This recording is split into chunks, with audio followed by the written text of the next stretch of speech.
পর্যন্ত আলোচনা রাখলেন টাঙ্গাইল থেকে আগত জনাব মাওলানা মুফতি হুসাইন আহমেদ। হায়াতে সাজ্জে বা সিহাতে কল্যাণ কামনা করি আল্লাহ যেন দান করেন। বসা আছেন ইসলামিক চিন্তাবিদ মিডিয়া ব্যক্তিত্ব জনাব মাওলানা আলী আহমেদ আকন্দ, আপনাদের এই সিরাজগঞ্জ বেলকুঠির সন্তান। আল্লাহ রাব্বুল আলামিন তাকে হায়াতে সাজ্জে বা সিহাতে কল্যাণ যেন দান করেন। মঞ্চে বসা ওলামা ইকরাম, সামনে বসা মুসলমান ভাইরা, পর্দার আড়ালের সম্মানিত মা এবং বোনেরা, বিশেষ করে মাহফিলের আয়োজক যারা, রমজান আলী ভাই সহ যে সমস্ত মানুষগুলো আজকের মাহফিলের জন্য শ্রম দিয়েছেন, আল্লাহ রাব্বুল আলামিন হযরতে আবু বকরের সাথে যেন তাদের কবুল করেন। সকলকে নিয়ে আল্লাহর দরবারে প্রাণ খুলে শুকরিয়া আদায় করছি, যিনি কোরআন শোনার জন্য আমাদেরকে নিয়ে এসেছেন। এটা যদিও এটা স্কুলের মাঠ, সাময়িক কিছু সময়ের জন্য এটা জান্নাতের বাগান হয়ে গেছে। আর জান্নাতের ভেতরে কোনো জাহান্নামী মানুষ আসতে পারবে না, পারবে না, কারণ খালিদিনা ফিহা লা ইয়াবগুনা আনহা হিওয়ালা। জান্নাতে আল্লাহ যাদেরকে নিয়ে আসবেন তাদেরকে তো আর বের করে দেবেন না, আর তারা বের হতেও চাইবে না। সুতরাং কোনো জাহান্নামী মানুষকে আল্লাহ কিন্তু জান্নাতে নিয়ে কথা বলছে না কেন আসবেন। এই আয়াত অনুযায়ী আমরা এখানে বুঝতে পারলাম আমরা সবাই জান্নাতি। সুবহানাল্লাহ পর্যন্ত শেষ নাকি আর কিছু করা লাগবে না?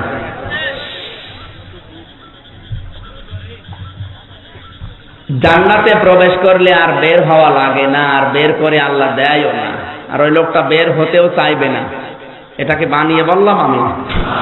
তাবারি, তাফসিরে তাবারির ভেতরে পেয়েছি হযরত ইদ্রিস আলাইহিস সালাম আল্লাহর জালিলুল কদর একজন নবী ছিলেন।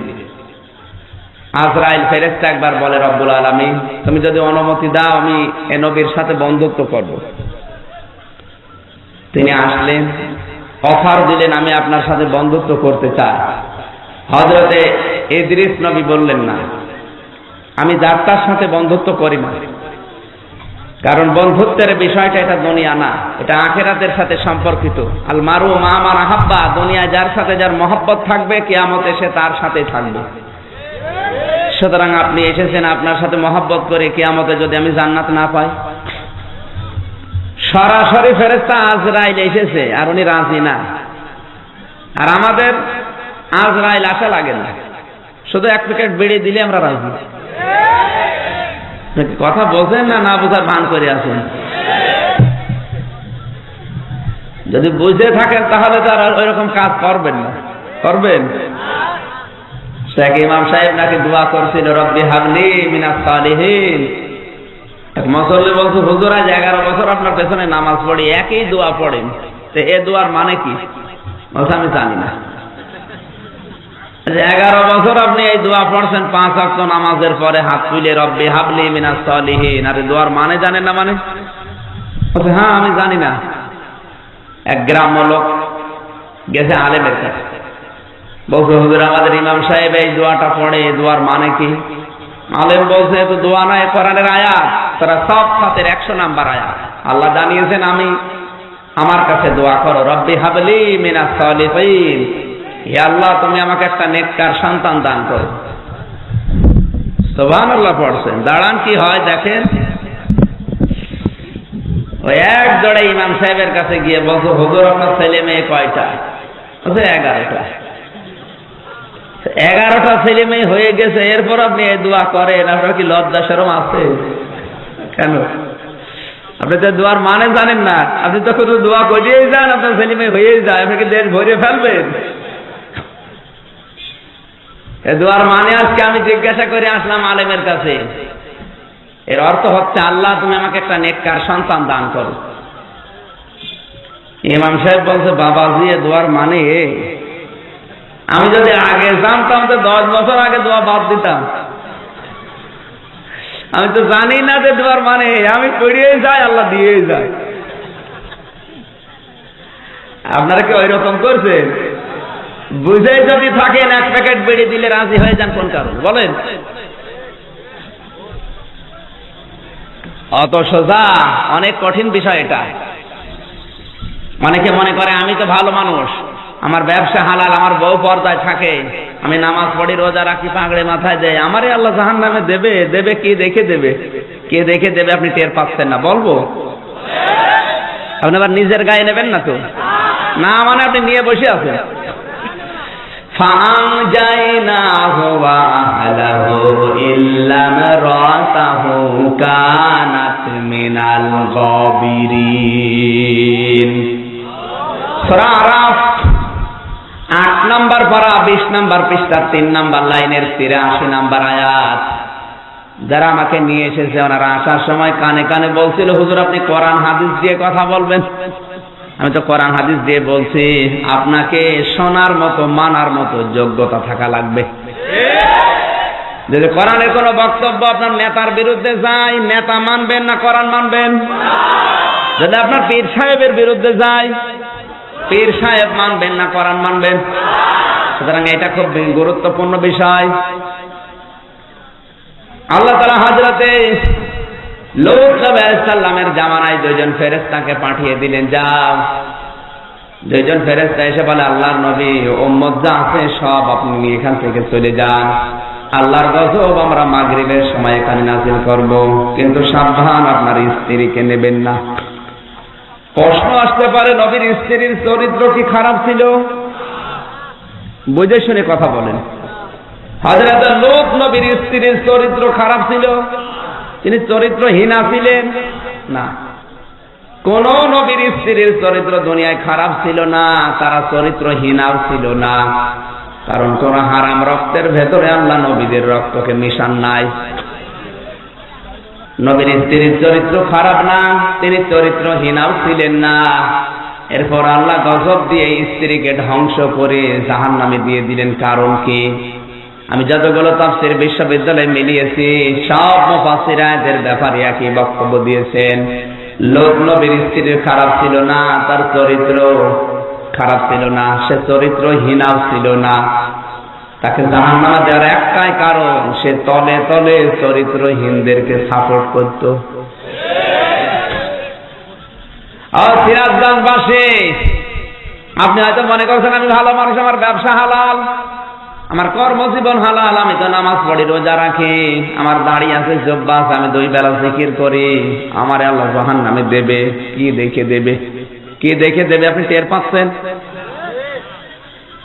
এখনো টের পাননি? নবীর স্ত্রী তাও জালিলুল কদর নবী, নিজে ভালো, চরিত্র ভালো, শুধু চরিত্রহীনদের সাপোর্ট করার কারণে যদি জাহান্নামে যায়, আমি আপনি তো অনেক দূরের মানুষ। একটু এই আয়াতটা নিজের সাথে মিলান তো, আপনার পজিশন কোন জায়গায় আছে। আপনার চরিত্র হয়তো ভালো, কিন্তু এমন মানুষকে আপনি সাপোর্ট করেন, এমন মানুষের সাথে আপনার সম্পর্ক, ভালোবাসা, বন্ধুত্ব, যার চরিত্র ভালো না। রাত 10টার পরে যার পা ঠিক মতো মাটিতে পড়ে না, তাল গাছ দেখলে ধাক্কা দিয়ে বলে, মিয়া ভাই সাইড দে, আর কতক্ষণ দাঁড়াবো। এরকম কোন চরিত্রহীন মানুষ, যাদের চরিত্র বলতে কিচ্ছু নেই, এইরকম কোন মানুষকে আপনি সাপোর্ট করে জান্নাতের আশা করা, আর বিয়ে না করে সন্তান পাওয়ার আশা করা। বিয়ে না করলে কিয়ামতের আগেও সন্তান হবে? হ্যাঁ, এই এলাকায় মনে হয় হবে।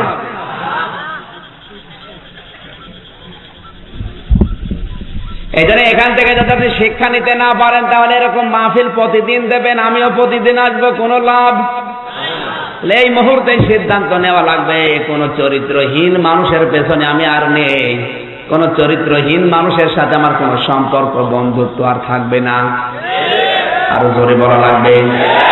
রাজি আছি আমরা? আলহামদুলিল্লাহ। হযরতে ইদ্রিস ডাক দিয়ে বললেন, আল্লাহর ফেরেশতা, সরাসরি তুমি অফার দিচ্ছ, আমি রাজি আছি, কিন্তু আমার শর্ত আছে একটা। আমার শর্তটা কি? কোন চরিত্রহীন ফেরেশতারা কি চরিত্রহীন ছিলেন? আরো জোরে বলেন। তাও সরাসরি আজরাইল এসে অফার দিচ্ছে।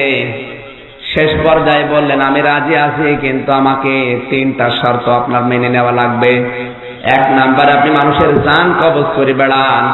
আমি শুনেছি আল্লাহর বক্তব্য, ওয়াজাতে সাকরাতুল মাউতি বিল হক যালিকা মা কুনতা মিনহু তাহিদ। সূরা কফ 26 নম্বর পারা 18 নম্বর পৃষ্ঠার 3 নম্বর লাইনের 2 নম্বর উপর 19 নম্বর আয়াতে আছে। তাফসীর ফি জিলালিল কোরআন সাইয়্যিদ কুতুব রাহমাতুল্লাহ আলাইহি লিখেছেন, আল্লাহ তাআলা বলেন পৃথিবীর সব কিছু মিথ্যা হতে পারে কিন্তু মরণের যন্ত্রণা হক। এর ভেতরে কোনো 2 নাম্বারই নেই, আছে? আপনার যদি বিশ্বাস না হয় আপনি মরে দেখেন, টের পাবেন। পৃথিবীর কেউ এই মরণের যন্ত্রণা থেকে রেহাই পায়নি, এমনকি আমাদের নবী যিনি, যার কাছে আজরাইল সরাসরি অনুমতি নিয়ে এসেছে, সেও রেহাই পায়নি। হযরত আজরাইল আলাইহিস সালাম নবীজির কাছে আসলেন, সালাম দিলেন, অনুমতি চাইলেন। নবীজি বললেন, আমি যদি অনুমতি না দেই, বলে আমাকে ফিরে যাওয়ার জন্য বলা হয়েছে। অথচ আল্লাহ রাব্বুল আলামিন আপনার দিদারের অপেক্ষা করছেন, ইন্তজার করছেন। বিশ্ব নবী আমার আল্লাহর কথা শোনার পরে ডাক দিলেন, আজরাইল তোমার কাজ তুমি শুরু করো। ফেরেশতা আজরাইল বলে, আমি নবীর শুধু বুকের উপরে হাতটা দিয়েছি, তাও ডান হাত। নবীজি বলেন, আজরাইল তাড়াতাড়ি হাত নামাও।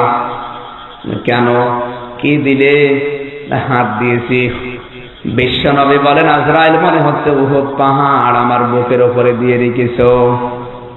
উহুদ পাহাড়টা 2.5 কিলোমিটার, এত বড় পাহাড় চাপা দিলে যেমন কষ্ট হয়, আজরাইলের হাতটা শুধু আসানের সাথে রেখেছে, এতটুকুই। এই কষ্ট পাচ্ছে, তা আমাদের মতো দুর্বল মানুষ না।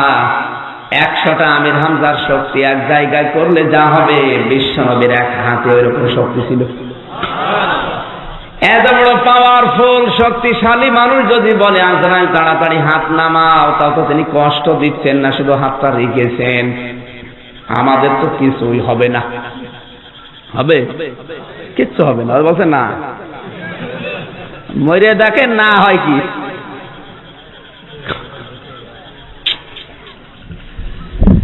হাসির খোরাকি দেওয়ার জন্য বলি নাই, আপনাকে চিন্তার খোরাকি দিলাম। মগজ যাদের আছে তারা যেন চিন্তা করে, আল্লাহ আমি এখন কোন পজিশনে আছি, আমার যত গুনাহ, এই মুহূর্তে যদি আজরাইল চলে আসে, হাত রাখাও লাগবে না, শুধু আঙ্গুল দিলে আমার খুঁজে পাওয়া যাবে না। হযরতে আজরাইল বললেন, ঠিক আছে, মরণের যন্ত্রণা তোমাকে দেখাবো, দাঁড়াও। জানটা কবজ করে নিলেন, আবার রূহ ঢুকিয়ে দিলেন। ডাক দিয়ে বলে, কি মরণের যন্ত্রণা আপনি টের পেয়েছেন? বলে, হ্যাঁ পেলাম। কেমন বুঝলেন? হযরতে ইদ্রিস নবী বলে, আজরাইল আমি তো শখ করে মৃত্যুবরণ করেছিলাম। কি করি বলেন? আমি শখ করে মৃত্যুবরণ করলাম। আমার তো মনে হচ্ছিল জিন্দা অবস্থায় চামড়া খুলে লবণ দিলে যেরকম হয় ওরকম লাগছিল। সিরাজগঞ্জের মানুষেরা চামড়া খুলে লবণ দিলে জিন্দা অবস্থায় যেমন লাগে, উনি শখ করে মৃত্যুবরণ করে এরকম কষ্ট পেয়েছে। আর আমরা যারা যেতে চাই না, তাদের তো কষ্টই হবে না, হবে? 2 নম্বরে ডাক দিয়ে বললেন, আপনি তো জাহান্নামের আযাব জানেন কেমন হয়? আমি শুনেছি, ইন্নাহু মাইয়াতি রাব্বাহু মুজরিমান ফাইন্না লাহু জাহান্নাম লা ইয়ামুতু ফিহা ওয়া লা ইয়াহইয়া। সূরা তাহা 74 নম্বর আয়াতে আল্লাহ জানিয়েছেন, অপরাধী হয়ে পাপিষ্ঠ হয়ে কোন মানুষ যখন আল্লাহর কাছে যাবে, আমার রব তাকে জাহান্নামে দেবেন। এই লোকটা জাহান্নামে যদি যায়, বাঁচবেও না মরবেও না, বাঁচা মরার মাঝখানে থাকবে। ও ভাই আজরাইল, জাহান্নামের আযাবটা আমাকে একটু দেখাও, জাহান্নামে প্রবেশ করাও, আবার বের করে নিয়ে আসো। নিয়ে গেছে, আবার নিয়ে এসেছে। 3 নম্বরে আমার আরজি, এই মানুষ জান্নাতে গেলে কেমন শান্তি পায়, জান্নাতের ওই শান্তি আমারে দেখান। জান্নাতের ভিতরে প্রবেশ করান, আবার জান্নাত থেকে বের করে নিয়ে আসেন। জান্নাতে প্রবেশ করিয়ে বলে, জান্নাত এবার দেখা হয়ে গেছে, চলেন। ইদ্রিস নবী বলে, ফেরেশতা তুমি চলে যাও, আমি আর যাব না, কারণ আমি আল্লাহর বক্তব্য জানি, খালিদিনা ফিহা লা ইয়াবগুনা আনহা হিওয়ালা। কোন মানুষ যদি একবার জান্নাতে প্রবেশ করতে পারে, কোনদিন আমার আল্লাহ তাকে আর বের করে দেবে না, আর ওই লোকটা বের হতেও চাইবে না। আমি তো যে কোনো কায়দায় জান্নাতে চলে এসেছি, আর আল্লাহ যখন নিজে জানিয়েছে জান্নাত থেকে বের করে দেবে না, তুমি ডিস্টার্ব করো কেন, চলে যাও। হযরতে আজরাইল বলে, আল্লাহ তোমার নবী ইদ্রিস এত চালাক। আল্লাহ তাআলা বলেন, ফিরে আসো আজরাইল, আমার নবী ইদ্রিসের কপালে আমি এইটাই লিখেছিলাম। না, সুবহানাল্লাহ বলার জন্য বলছি না, এখানে একটা শিক্ষা। হযরতে ইদ্রিস নবী কিন্তু জান্নাতে প্রবেশ করেছে, আল্লাহ তাকে বের করে দিচ্ছে, দেবে কোনদিন? আরো করে বলে। তাহলে নবীজির কথা অনুযায়ী এটা যদি এখন জান্নাতের বাগান হয়, আমরা যারা জান্নাতে চলে এসেছি, আল্লাহ কিন্তু আমাদেরকে বের করে দেবে না, আর আমরা বের হতেও চাইবো না। যদি কেউ বের হয়ে যায়, বুঝতে হবে ওর জান্নাত ভালো লাগছে না। এবার দেখেন কোনটা উঠে। যেটা উঠবে মনে করবেন ওর জান্নাত ভালো লাগছে না, ওর বাজার ভালো লাগছে। বাজার ভালো লাগে মুনাফিকদের। কাদের বলেন? ওদিকে মুনাফিক না, তাহলে আপনি ওঠেন তো দেখি, আপনি ওঠেন দেখি আপনি কি হবে। জান্নাতের এই বাগানে যে আল্লাহ আমাদেরকে দয়া করে মহব্বত করে ভালোবেসে নিয়ে আসলেন, জবান ছেড়ে বলছি আলহামদুলিল্লাহ। দরুদ আর সালাম পাঠ করছে আমাদের নবী, মানবতার মহান শিক্ষক মুহাম্মদুর রাসূলুল্লাহ সাল্লাল্লাহু আলাইহি ওয়াসাল্লামের প্রতি, যার আদর্শ পাই আমরা খুশি না বেজা? খুশি তো? নবীজি মুহাম্মদুর রাসূলুল্লাহর আদর্শ ছাড়া কেউ জান্নাতে যেতে পারবে না, কারণ নবীকে অনুসরণ করা মাস্ট বি, ফরজে আইন। নবীকে অনুসরণ করা ফরজ না ফরজে আইন? ফরজে আইন, মানাই লাগবে। এতদিন আমরা একটা আয়াত শুনতাম যে নবীকে ভালোবাসো, আমার আল্লাহ তোমাদেরকে ভালোবাসবে, আমার আল্লাহ ভালোবাসলে জীবনের গুনাহ মাফ করে দেবে। এতটুকুই শুনেছি এতদিন, নাকি? কিন্তু না, কোরআনে আয়াত আল্লাহ ওইভাবে দেয়নি। কুল ইন কুনতুম তুহিব্বুনাল্লাহা ফাত্তাবিউনি ইউহিব্বুকুমুল্লাহ ওয়া ইয়াগফির লাকুম যুনুবাকুম আল্লাহু গফুরুর রহিম। সূরা আলে ইমরানের 31 নম্বর আয়াত, 3 নম্বর পারা, 13 নম্বর পৃষ্ঠা, 4 নম্বর লাইনে 4 নম্বর রুকুতে আছে। এটা ইবনে কাসির থেকে বলছে, আরো দলিল দেওয়া লাগবে? এতদিন যেভাবে শুনেছেন এইভাবে না, এখন ডিজিটাল বাংলাদেশ, ডিজিটাল কায়দায় শোনা লাগবে। আল্লাহ তাআলা বলেন, হে নবী আপনি বলেন, যদি আল্লাহকে ভালোবাসার দাবি করো, আল্লাহকে ভালোবাসিয়ে দাবি আমাদের আছে না নেই? সবাই বলেন। আমরা আওয়ামী লীগ, বিএনপি, জাতীয় পার্টি, জামাত, চরমনায় 18 করতেই পারি, রাজনৈতিক মত পার্থক্য আমাদের আছে, আমিও জানি, কিন্তু আল্লাহকে ভালোবাসি এ কথায় কোনো মতভেদ আছে? এলাকায় যারা আওয়ামী লীগ করে জিজ্ঞাসা করেন আল্লাহকে ভালোবাসো, ওরা 100 ভাগ বলবে হ্যাঁ। যারা বিএনপি করে তাদেরকে জিজ্ঞাসা করেন, ওরাও বলবে হ্যাঁ। যারা জামাত করে তারাও বলবে। শুধু হিন্দু বাদ দিয়ে হিন্দুকে জিজ্ঞাসা করেন, ওরা বলবে হ্যাঁ, কিন্তু দেবতাকে ওরা ভালোবাসে, ওদের দেবতাকে, ওদের পূজা যারা তাদেরকে করে, অর্চনা তাদেরকে, কিন্তু আমরা যার ইবাদত করি, যিনি আমাদের মালিক, আল্লাহকে ভালোবাসি না বাসি না? আল্লাহ এই শব্দটাই দিচ্ছেন, যদি আল্লাহকে ভালোবাসো, ইনে শারতিয়া। এই যে এই শব্দগুলো অনেকে কেটে দেয়। যদি আল্লাহকে ভালোবাসতে চাও, এই যে ইন শব্দটা দিলেন, ইন মানে যদি, ইন মানে কি? আমি এই শব্দগুলো যদি, কিংবা, কিন্তু, তবে, নতুবা, এই শব্দগুলো বলা হয়, কিন্তু যারা ভিডিও করে এই মানুষগুলো এই শব্দগুলো কেটে দেয়।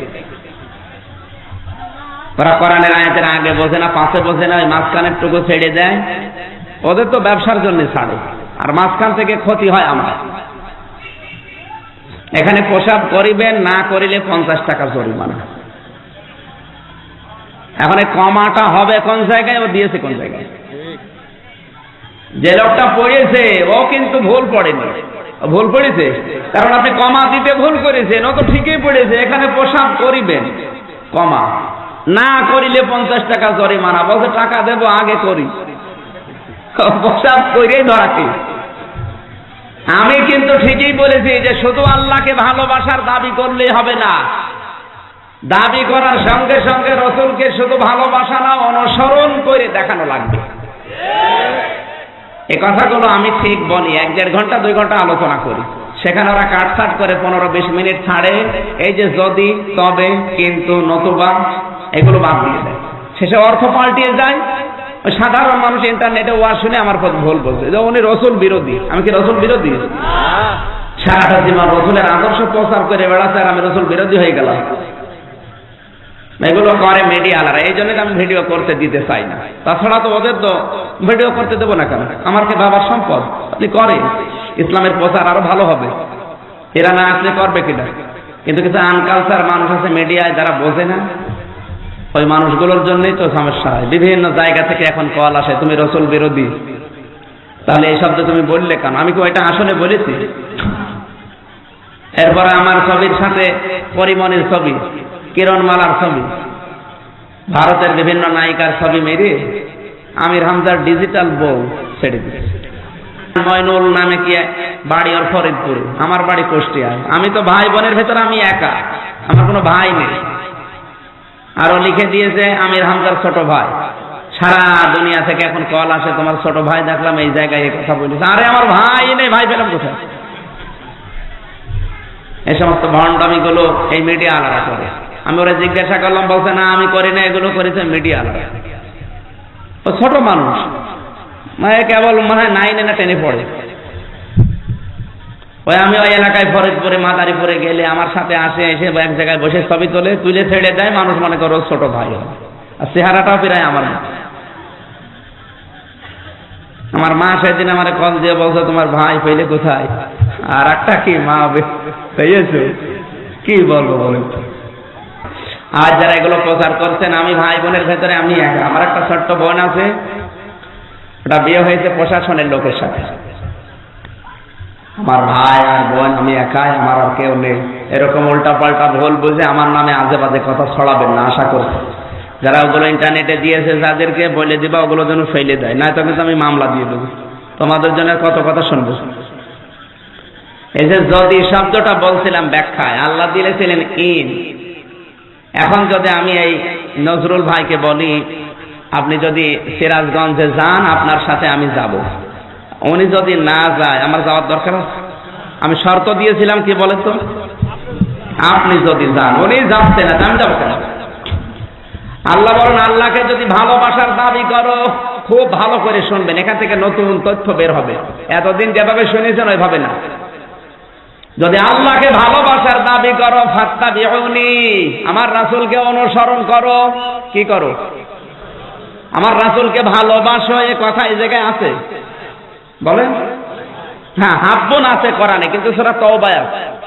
সূরা তাওবার 34 নম্বর আয়াতে আছে, 23 নম্বর 24 নম্বর আয়াতে ওগুলোতে আছে। 22, 23, 24 ওই আয়াতগুলোতে আল্লাহ ভালোবাসার কথা জানিয়েছেন। আহাব্বা ইলাইকুম মিনাল্লাহি ওয়া রাসূলিহি, ওই জায়গায়।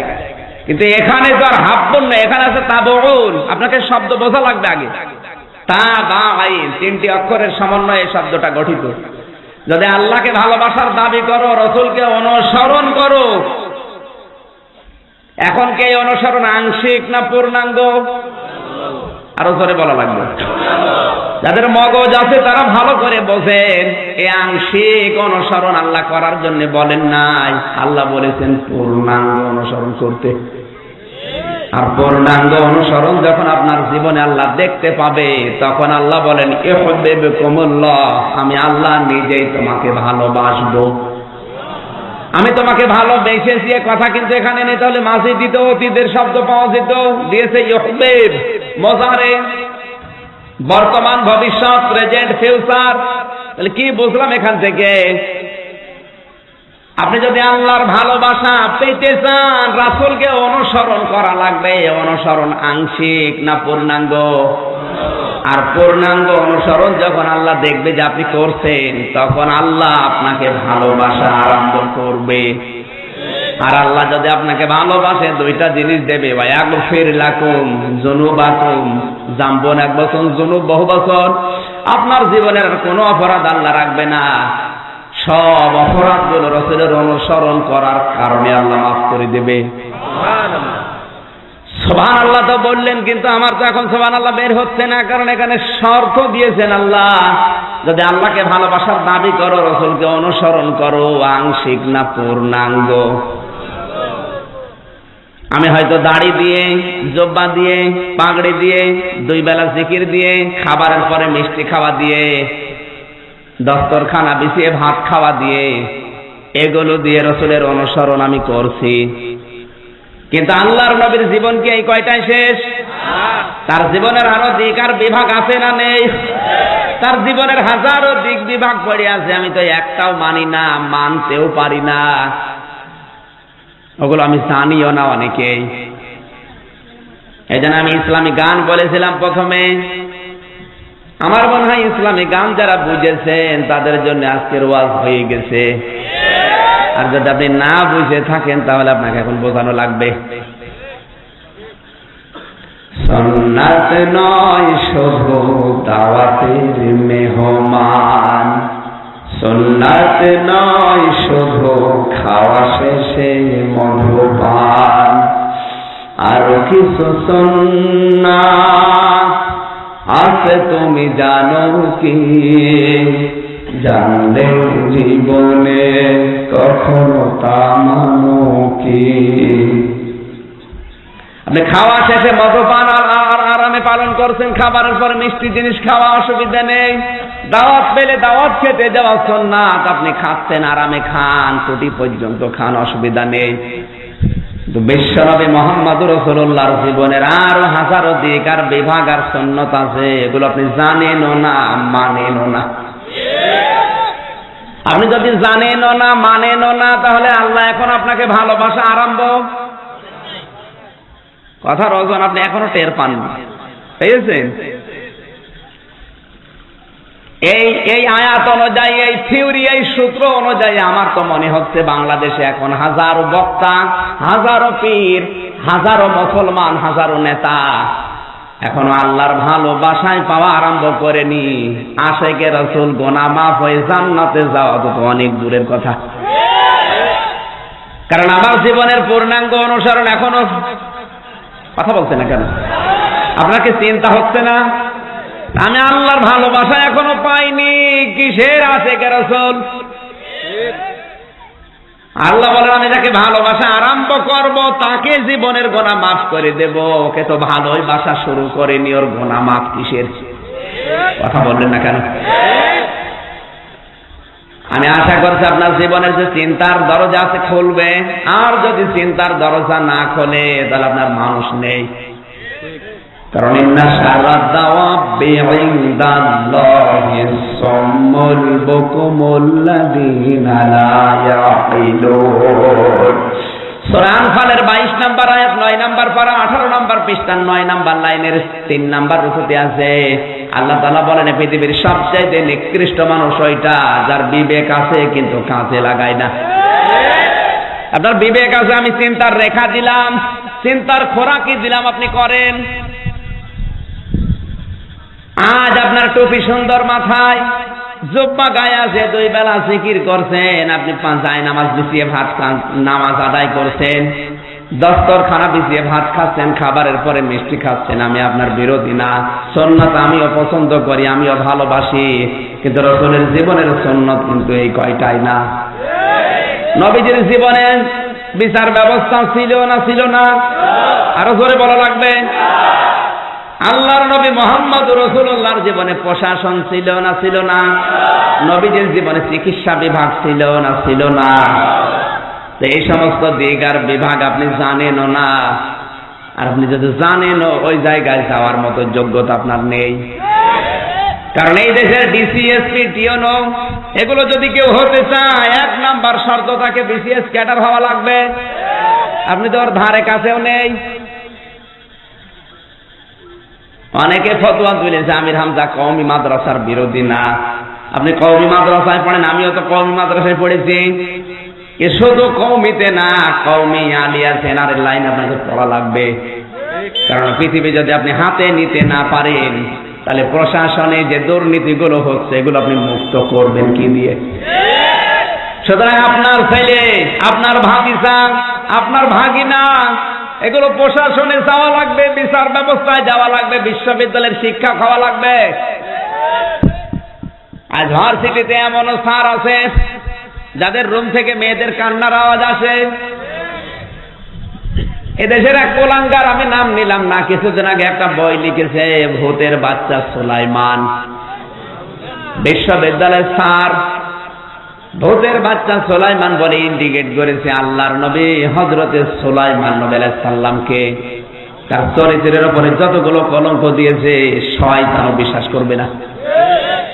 এখন বিশ্ববিদ্যালয়ের শিক্ষক এগুলো না হয়ে আপনার ছেলে, আপনার ভাতিজা, আপনার ভাগিনা যদি হতো, ওখান থেকে ইসলামের বড় বড় খেদমত যদি আসতো, আপনার ছেলেটাকে বিশ্ববিদ্যালয়ের শিক্ষক বানাতে যত টাকা খরচ হয়েছে, কলেজের শিক্ষক বানাতে যত টাকা খরচ হয়েছে, অতগুলো টাকা সব আল্লাহর রাস্তায় দান করার সওয়াব হতো।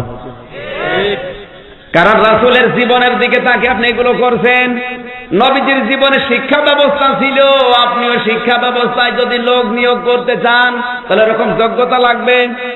আজ বাংলার প্রধান বিচারপতি, ওখানে যাওয়া দরকার আপনার ছেলে, যে কোরআনের হাফেজ হবে, আলেম হবে, বিসিএস ক্যাডার হবে। কথা বলছেন না কেন?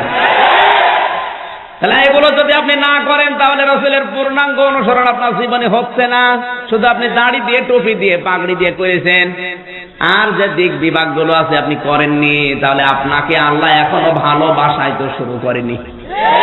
আর এগুলো বললে দুনিয়ার কথা মনে করে অনেকে। এগুলো দুনিয়ার কাজ হয় কি করে বলেন তো? এগুলো সব আখিরাতের কাজ। সুতরাং আপনার ছেলে ডিসি হবে, এসপি হবে, টিওনো হবে, আপনার ছেলে পাইলট হবে, ইঞ্জিনিয়ার হবে, এমবিবিএস, এফসিপিএস, এফআরসিএস, ডাক্তার হবে। এই সমস্ত জায়গাগুলোতে যদি আপনার ছেলে, তাকওয়াবান ছেলে উঠে যেতে পারে, কোরআন জানা, হাদিস জানা ছেলে, তাহলে এই দিক আর বিভাগগুলো দুর্নীতি মুক্ত করা সহজ হবে। আর শিক্ষা ব্যবস্থার দিকে তাকান তো।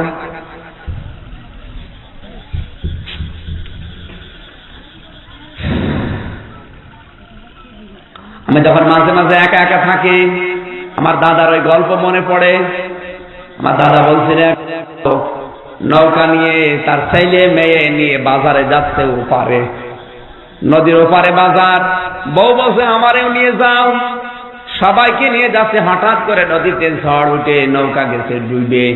না, নৌকা ডোবে না, ছেলে মেয়ে দুইটা গেছে ভেসে, বউ গেছে হারিয়ে, নৌকাও গেছে ডুবেও। বহু কষ্ট করে এসেছে, ডাঙ্গা এসে হাঁপাচ্ছে। লোকজন বলে হাঁপিয়ে লাভ নেই, চিন্তা করো কেন, বউ মারা গেছে, আবার বিয়ে দেব, বউ হবে। ছেলে মেয়ে মারা গেছে, কোনো চিন্তা নেই, আবার ছেলে মেয়ে হবে। নৌকা হারিয়ে গেছে, আবার নৌকা হয়ে যাবে, চলো বাড়ি চলো। লোটা এতক্ষণ কথা বলছিল না, এবার ডাক দিয়ে বলে ভাইরা আমার বউ মারা গেছে, আমি ভাবতেছি না। আমার নৌকা হারিয়ে গেছে, আমি ভাবতেছি না। ছেলে মেয়ে মারা গেছে, আমি ভাবতেছি না। ভাবতেছি আমার হইল কি, আমার কি হইল।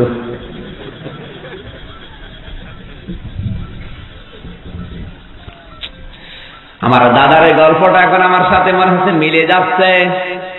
শিক্ষা ব্যবস্থার দিকে তাকালে, প্রশাসনের দিকে তাকালে, বিচার ব্যবস্থার দিকে তাকালে, চিকিৎসা বিভাগের দিকে তাকালে মাঝে মাঝে মনে হয় যে হচ্ছেটা কি, আমার হইল কি, এ কি হইল। আপনি হাসতেছেন, অত কান্না আসে। 96% মুসলমানের দেশে কোরআন শরীফের তাফসীর হবে, অনুমতি নেওয়া লাগবে ওসির কাছে, এসপির কাছে, টিওনোর কাছে, ডিসির কাছে, নেতার কাছে, তারপরও পারমিশন দেবে কিনা। ভারতে ঘুরে আসলাম 5 দিন, আবার সামনে আছে প্রায় 17 দিন। কয় ওদের দেশে তো কোনো অনুমতি লাগে না। ওখানে তো 96% হিন্দু, এ দেশে তো 96% মুসলমান। ওই দেশের মুসলমানরা আফসোস করে আমাদের কথা শুনেছে। কি দেশের মুসলমান তোমরা? ৯৬% যে দেশে বাস করো ওই দেশে কোরআনের মাহফিলে অনুমতি লাগে, আর আমাদের দেশে তো লাগে না। কি জবাব দেব বলেন? এগুলো দোষ শুধু ওদের না, দোষ আমাদের। কারণ আমাদের ছেলে মেয়েরা তো সব জায়গায় যায় না, আমরা শুধু হুজুর বানিয়ে রেখেছি। তো হুজুর দিয়ে কি হবে? ও শুধু মিলাদ পড়বে আর একটা খানকা অথবা মাদ্রাসা মক্তব নিয়ে ও হু করে বেড়াবে, ওর কোনো কাজ আছে? আপনাকে আমি মাদ্রাসায় পড়াতে হাফেজ মাওলানা বানাতে নিষেধ করছি না, করেন। অবশ্যই আপনার ছেলে হাফেজ হবে, আলেম হবে, কিন্তু পাশাপাশি আপনার ছেলে হবে ডিসি। তাহলে তার কাছে আর কোরআনের মাহফিলের অনুমতি নেওয়া লাগবে না, সে আরো টাকা দিয়ে মাহফিলের পারমিশন দেবে। কথা বলছেন এখানে? কুষ্টিয়াতে প্রতিদিন কাগজ যেতে আছে আমার নাম। সারা বাংলাদেশের শুধু বান্দরবন বাদ দিয়ে কোনো জেলা তোমার বাকি নেই, সব জেলাতে আমি গেছি। কুষ্টিয়া ডিএসবির প্রধান, যিনি এখন আমার ছাত্র ছিল আগে, এখন ডিএসবির প্রধান হয়ে এসেছে, আমার কালকে আফসোস করে বলছিল, হুজুর এত কাগজ সারা দেশ থেকে আসে, কত সই করবো? আপনি তো আপনার বাবার কথা বলেন না, আপনার দাদার কথা বলেন না, আপনি তো আওয়ামী লীগ, বিএনপি, জাতীয় পার্টি, জামাত এদের কথাও বলেন না, কোরআনের কথা বলবেন। আর প্রতিদিন আমার সই করতে হয় আপনার নাম দেখে। কত সিটার বাটপার চরিত্রহীন মানুষ দেদারতে খেয়ে যাচ্ছে, কোনো অসুবিধা নেই, যত দোষ শুধু আমাদের। আমরাও যদি শিরিক বেদাত প্রচার করতাম কোনো অসুবিধা হতো না, আমাদের আরো স্যালুট দিয়ে নিয়ে যেত। কিন্তু শিরিক বেদাতের বিরুদ্ধে বলা হয় এই জন্য কিছু রাম বাম আর শয়তান যাদের ব্যবসা বন্ধ হয়ে যাচ্ছে, ওরা আমার পেছনে লিখেছে। আমরা যে শিক্ষাটা পেলাম আজকে সূরা আলে ইমরানের ৩১ নম্বর আয়াত থেকে, আমার তো চিন্তা আসা দরকার এই যে আমি আল্লাহর ভালোবাসা এখনো পাইনি, কারণ জীবনে পূর্ণাঙ্গ অনুসরণ আমি করতে পারছি। আপনারা পারছেন? তাহলে আপনার তো চিন্তা আসা দরকার। চিন্তা আসতেছে? চিন্তা আসতেছে কার কার হাত তোলেন তো? আলহামদুলিল্লাহ, আপনারা বুঝেছেন। তাহলে চিন্তা করেই বসে থাকবে। আপনারা এই সামিয়ানার নিচে যতক্ষণ থাকে নিমান এত বাড়ে, হাত তুলতে বলবেন ঠ্যাং তুলে ফেলবে। আর এখান থেকে যাবার পরে আগে যা ছিল তাই। কত গুরুত্বপূর্ণ একটা তথ্য বললাম। আপনার তো চিন্তা করে কেন্দ্রে অজ্ঞান হয়ে যাওয়া দরকার যে আল্লাহ এখনো আমাকে ভালোবাসায় আরম্ভ করেনি। কিসের আশিক রাসূল আর কিসের গোনামাফ? সবাই যদি আমরা এই চিন্তা নিয়ে থাকতাম, এই দেশটা পরিবর্তন হয়ে যেত। আল্লাহ তুমি আমাদেরকে রাসূলের পূর্ণাঙ্গ অনুসরণ করার মাধ্যমে ভালোবাসার তৌফিক দাও। ভালো তো বাসায় লাগবে, মাস্ট বি, কিন্তু অনুসরণ করে তারপরে। আপনি জীবনে অনুসরণই করেননি কোনো জায়গায়। এই জন্য সুন্নাত নয় শুধু যে গানটা বললাম, আমার মনে হয় আপনার এই গানটা বোঝা দরকার। যদি বুঝে থাকেন আলহামদুলিল্লাহ, আর যদি বোঝার পরও না বোঝার ভান করে থাকেন সুবহানাল্লাহ, না নাউযুবিল্লাহ, নাউযুবিল্লাহ। জবান ছেড়ে দিয়ে কোরআনের তেলাওয়াত কিন্তু আয়াতটা একবার পড়েন। আউযু বিল্লাহি মিনাশ শাইতানির রাজীম, বিসমিল্লাহির রহমানির রহিম। ওয়া كن أنت وزوجك الجنة فكلا من حيث شئتما ولا تقربا هذه الشجرة فتكونا من الظالمين।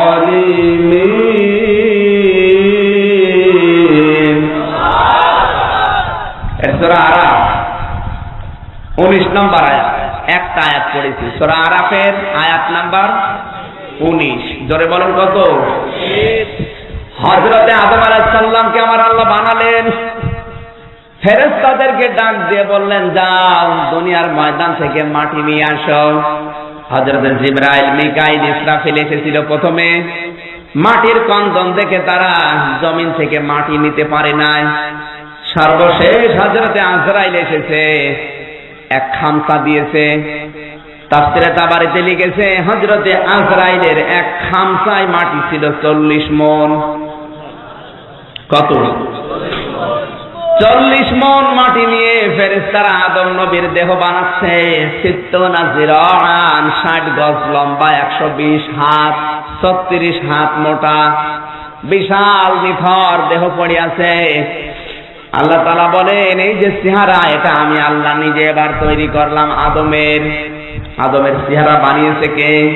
ওয়ালাকাদ খালাকনাকুম সুম্মা সাওয়ারনাকুম সুম্মা কুলনা লিল মালাইকাতি ইসজুদু লিআদামা ফাসাজাদু ইল্লা ইবলিস লাম ইয়াকুম মিনাস সাজিদিন।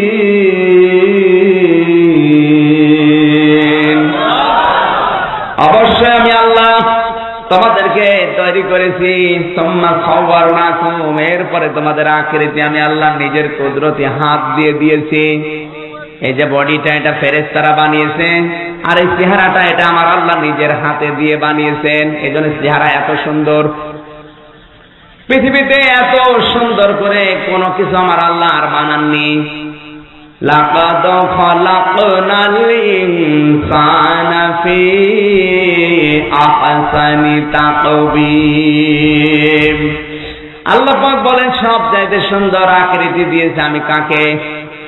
আরো জোরে। এই যে আহসানি তাকবীম, শুধু আকৃতি না, যৌবন। সবচেয়ে সুন্দর আকৃতি যৌবন আমি আল্লাহ মানুষকে দিয়েছি। আমরা যদি ওই আয়াত পড়ে শেষ করে দিয়েছি, কিন্তু যারা ইহুদি খ্রিস্টান বৌদ্ধ, ওরা কিন্তু এই আয়াত নিয়ে গবেষণা চালাচ্ছে। বিশেষ করে বিধর্মী যারা, ওদের কাছে সব চাইতে বড় নিয়ামত, সব চাইতে বড়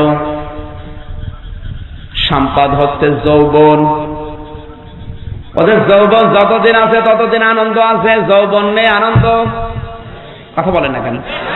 যৌবন শেষ, আনন্দ শেষ, ওদেরকে বৃদ্ধাশ্রমে রেখে আসে। এজন্য ওদের আসল জীবনের সময় হচ্ছে যৌবনটা। বিজ্ঞান পরীক্ষা করে দেখিয়েছে 15 বছর থেকে শুরু করে 40 বছর পর্যন্ত মেধা থেকে মেটাসমিন নামে একটা রশ্মি বের হয়। এটা যতদিন বের হতে থাকে মানুষের যৌবন ততদিন অটুট থাকে। এটা আস্তে আস্তে যখন কমে যায় মানুষের তখন যৌবন হারিয়ে যায়।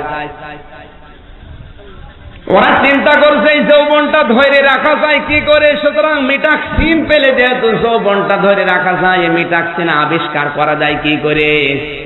ওরা পৃথিবীর 450 ধর্মীয় গ্রন্থ সবগুলো গবেষণা করে করে শেষ পর্যন্ত কোরআনে কারিমের সূরা 3-এর এই 4 নম্বর আয়াতটা, লাকাদ খালাকনাল ইনসানা ফি আহসানি তাকবীম। সবচেয়ে সুন্দর করে মানুষের চেহারা আকৃতি যৌবন আমি আল্লাহ দিয়েছি। তাহলে যৌবনটার কথা যেহেতু কোরআনে আছে, এই যৌবন সম্পর্কে কোনো তথ্য আছে কিনা দেখে। আল্লাহ মানুষের চেহারা বানান, যৌবন বানানের আগে কয়টা কসম দিয়েছেন? 4টা। কয়টা?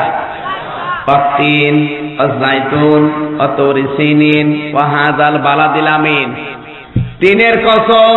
3 মানে ডমর গাছ। 3 মানে কি? আপনারা ঘুমাচ্ছেন? ডমর গাছের কসম। আযাইতুন, জয়তুন ফলের কসম, জয়তুন গাছের তেলের কসম। ওয়া তুরি সিনিন, সিনাই পর্বতের কসম। ওয়া হাযাল বালাদিল আমিন, মক্কা নগরের কসম। ওরা চিন্তা করছে মানুষের যৌবনের কথা বলার আগে, চেহারার কথা বলার আগে আল্লাহ 4টা কসম দিল, অথচ একটার সাথেও মিল নেই। কোরআনে যতগুলো কথা আল্লাহ দিয়েছেন একটার সাথে একটা মেলে না, এরকম কথা আছে? নেই। আফালা ইয়াতাদাব্বারুনাল কুরআন ওয়ালাউ কানা মিন ইনদি গায়রিল্লাহি লাওয়াজাদু ফীহি ইখতিলাফান কাসীরা। আল্লাহ তাআলা বলেন, কোরআন নিয়ে কেন গবেষণা করো না? কারণ কোরআনে এমন কোন বক্তব্য আমি আল্লাহ দেই না যে একটার সাথে আরেকটা মেলে না। সুবহানাল্লাহ বলতে পারেন না?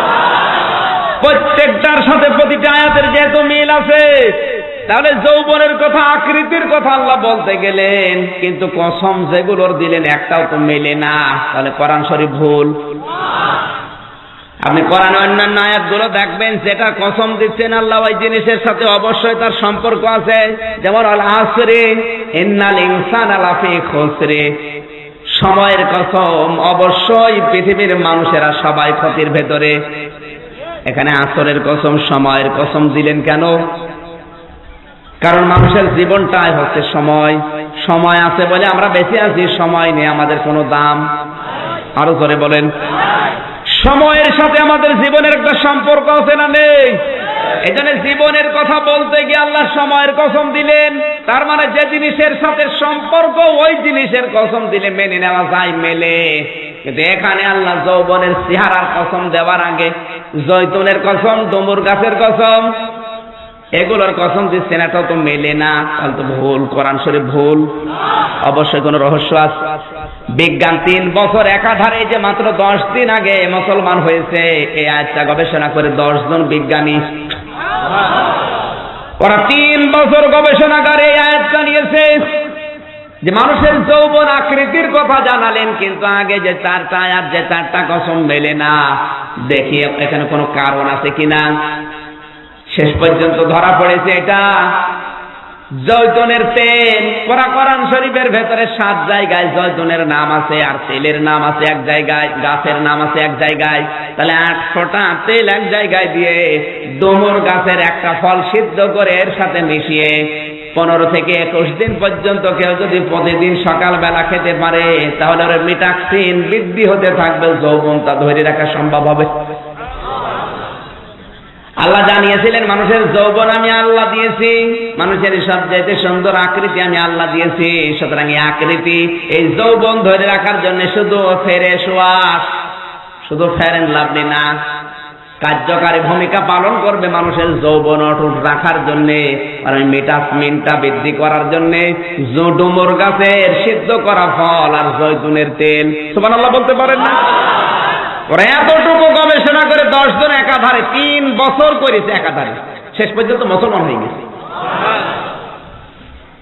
আল্লাহ তাআলা বলেন মানুষের আকৃতি আমি আল্লাহ নিজে বানিয়েছি, সবচেয়ে সুন্দর করে বানালাম, কারণ এটা আমার নিজের হাতে বানানো। আল্লাহ নিজের হাত দিয়ে যেগুলো বানিয়েছে তার ভেতরে এই চেহারা। আর 1 নম্বরে আল্লাহ হাত দিয়ে বানিয়েছিলেন কলম। কি কলম বুঝেন?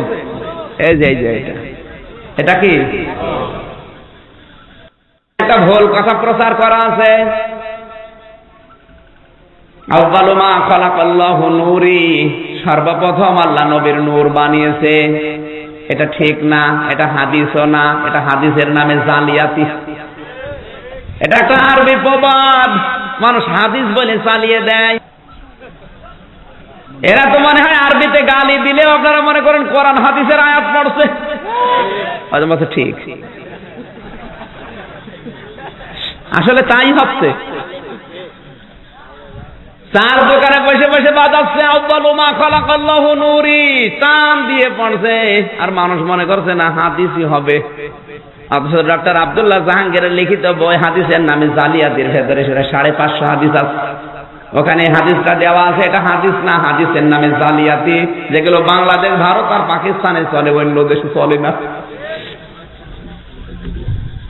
এরকম অনেক হাদিস ওরা বানিয়েছে। একবার সুবহানাল্লাহ পাঠ করলে জান্নাতের ভেতরে বিশাল একটা গাছ হবে, 500 বছর ঘরে দৌড়বে, ছায়া খুঁজে পাবে না। মানুষ শুধু পড়ে যাচ্ছে সুবহানাল্লাহ, ঘুষের টাকা নিচ্ছে, সুদের টাকা খাচ্ছে, আর সুবহানাল্লাহ পড়ছে জান্নাতে গাছ হবে। কথাগুলো সহজ ভাষায় বলছে না, শুধু উল্টা দিকে নিয়ে যায়। এই কথাটা বিশেষ করে বাংলাদেশে প্রচার বেশি, যে সর্বপ্রথম আল্লাহ নবীর নূর বানিয়েছে। না, এটা মিথ্যা কথা। সর্বপ্রথম আমার আল্লাহ বানিয়েছেন কলম। নুনুল কলামি ওয়া মা ইয়াসতুরুন। সুবহানাল্লাহ বলতে পারেন না? আল্লাহ বলেন এই কলমের কসম, অল কলামি ওয়া মা ইয়াসতুরুন, আর এই কলম দিয়ে লেখকরা যা লেখে ওই লিখিত জিনিসের কসম। সুতরাং কলমের কসম আল্লাহ দিলেন কেন? আর লেখকরা যা কলম দিয়ে লেখে ওই লিখিত জিনিসের কসম আল্লাহ দিলেন কেন? কারণ তামাম দুনিয়ায় চলছে এখন কলমের উপরে। এই কলম দিয়েই মানুষ জাল দলিল করে ভাইয়ের জমি লিখে নেয়। না এই এলাকায় মনে হয় এসব নেই? হ্যাঁ,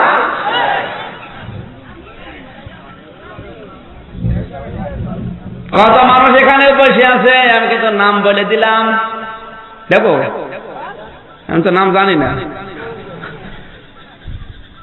এখানে অনেক আল্লাহর ওলি বসে আছে যারা ভাইয়ের জমি জাল দলিল করে নিজের নামে লিখে নিয়েছে। হাত তোলেন তো, দেখান কেমন আছেন, দেখান। কই এই এলাকায় ওয়াজ দিয়েছে কারা? এলাকায় ওয়াজ দেওয়ার দরকার, সব আল্লাহর ওলি।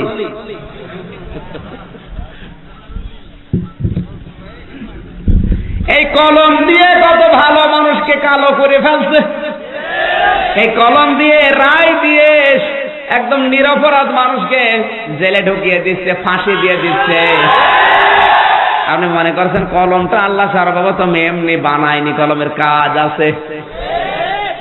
আমার তো যতটুকু ধারণা আছে, কতটুকু জ্ঞান আল্লাহ দিয়েছে, সব কিছু এখন চলছে দুনিয়ায় কি দিয়ে? আরো জোরে। কলম দিয়ে রিপোর্ট লিখে পত্রিকায় দিয়ে একটা ভালো মানুষকে কালো বানিয়ে ফেলছে। যারা জাল দলিল করে জমি লিখে নিয়েছেন, 3টা গোনা আপনার হবে। আপনি যদি জমি ফেরত না দেন, সে ছেলের হোক, মেয়ের হোক, ভাইয়ের হোক, বোনের হোক, জনগণের হোক। তিরমিজি শরীফের হাদিস, যারা শরীক ফাঁকি দিয়েছেন তাদের 3টা গোনা অলরেডি হচ্ছে। 1 নম্বরে আপনার জীবনের কোন ইবাদত বন্দেগী মাথার উপরে উঠবে না যতক্ষণ পর্যন্ত ওই জমি তাকে ফেরত না দেবেন। আমি তো হজে যাওয়ার সময় দেখলাম কত মানুষ কাবাজারিদের গিলাপ ধরে কাঁদছে। জিজ্ঞাসা করলাম টিকিট কি দিয়ে কেটেছেন? বলছে বনের জমি দেইনি। বনের জমি দেইনি, ওই জমি বিক্রি করে টিকিট কেটেছে। জোরে বলেন সুবহানাল্লাহ। মনে মনে বল, তোমার হজ আল্লাহ নেওয়ার জন্য এই আরো সে বসে আছে, জমি আরো কান্নাকাটি করে। প্রায় 156 জন ছিলাম, অধিকাংশ মানুষগুলো জমি ফাঁকি দেওয়া লোক। আর এটা বাংলাদেশে বেশি চলে, কিছু মনে করে না, তো মনে করে দুনিয়ার কাজ। অথচ 1 বিঘত পরিমাণে জমি যদি কেউ ফাঁকি দিয়ে খায়, কিয়ামতে এরকম জমিন তার মাথার উপর আল্লাহ 7টা দেবে। কয়টা? চৈত্র মাসে একটা ঢেলা এয়াল থেকে ওই এলে নিয়ে যেতে পারেন না। আর অত বড় আসমান জমিন মাথার উপরে দেবে, আপনি পারবেন? আসার সময় ছেলের নামে ভালো ভালো সম্পদগুলো, দোকানগুলো সব লিখে দেয়, আর মেয়ের মাথায় হাত দিয়ে বলে, মা তোর জন্য দোয়া করে দিলাম। এটা টাটকা নির্ভেজাল শয়তান।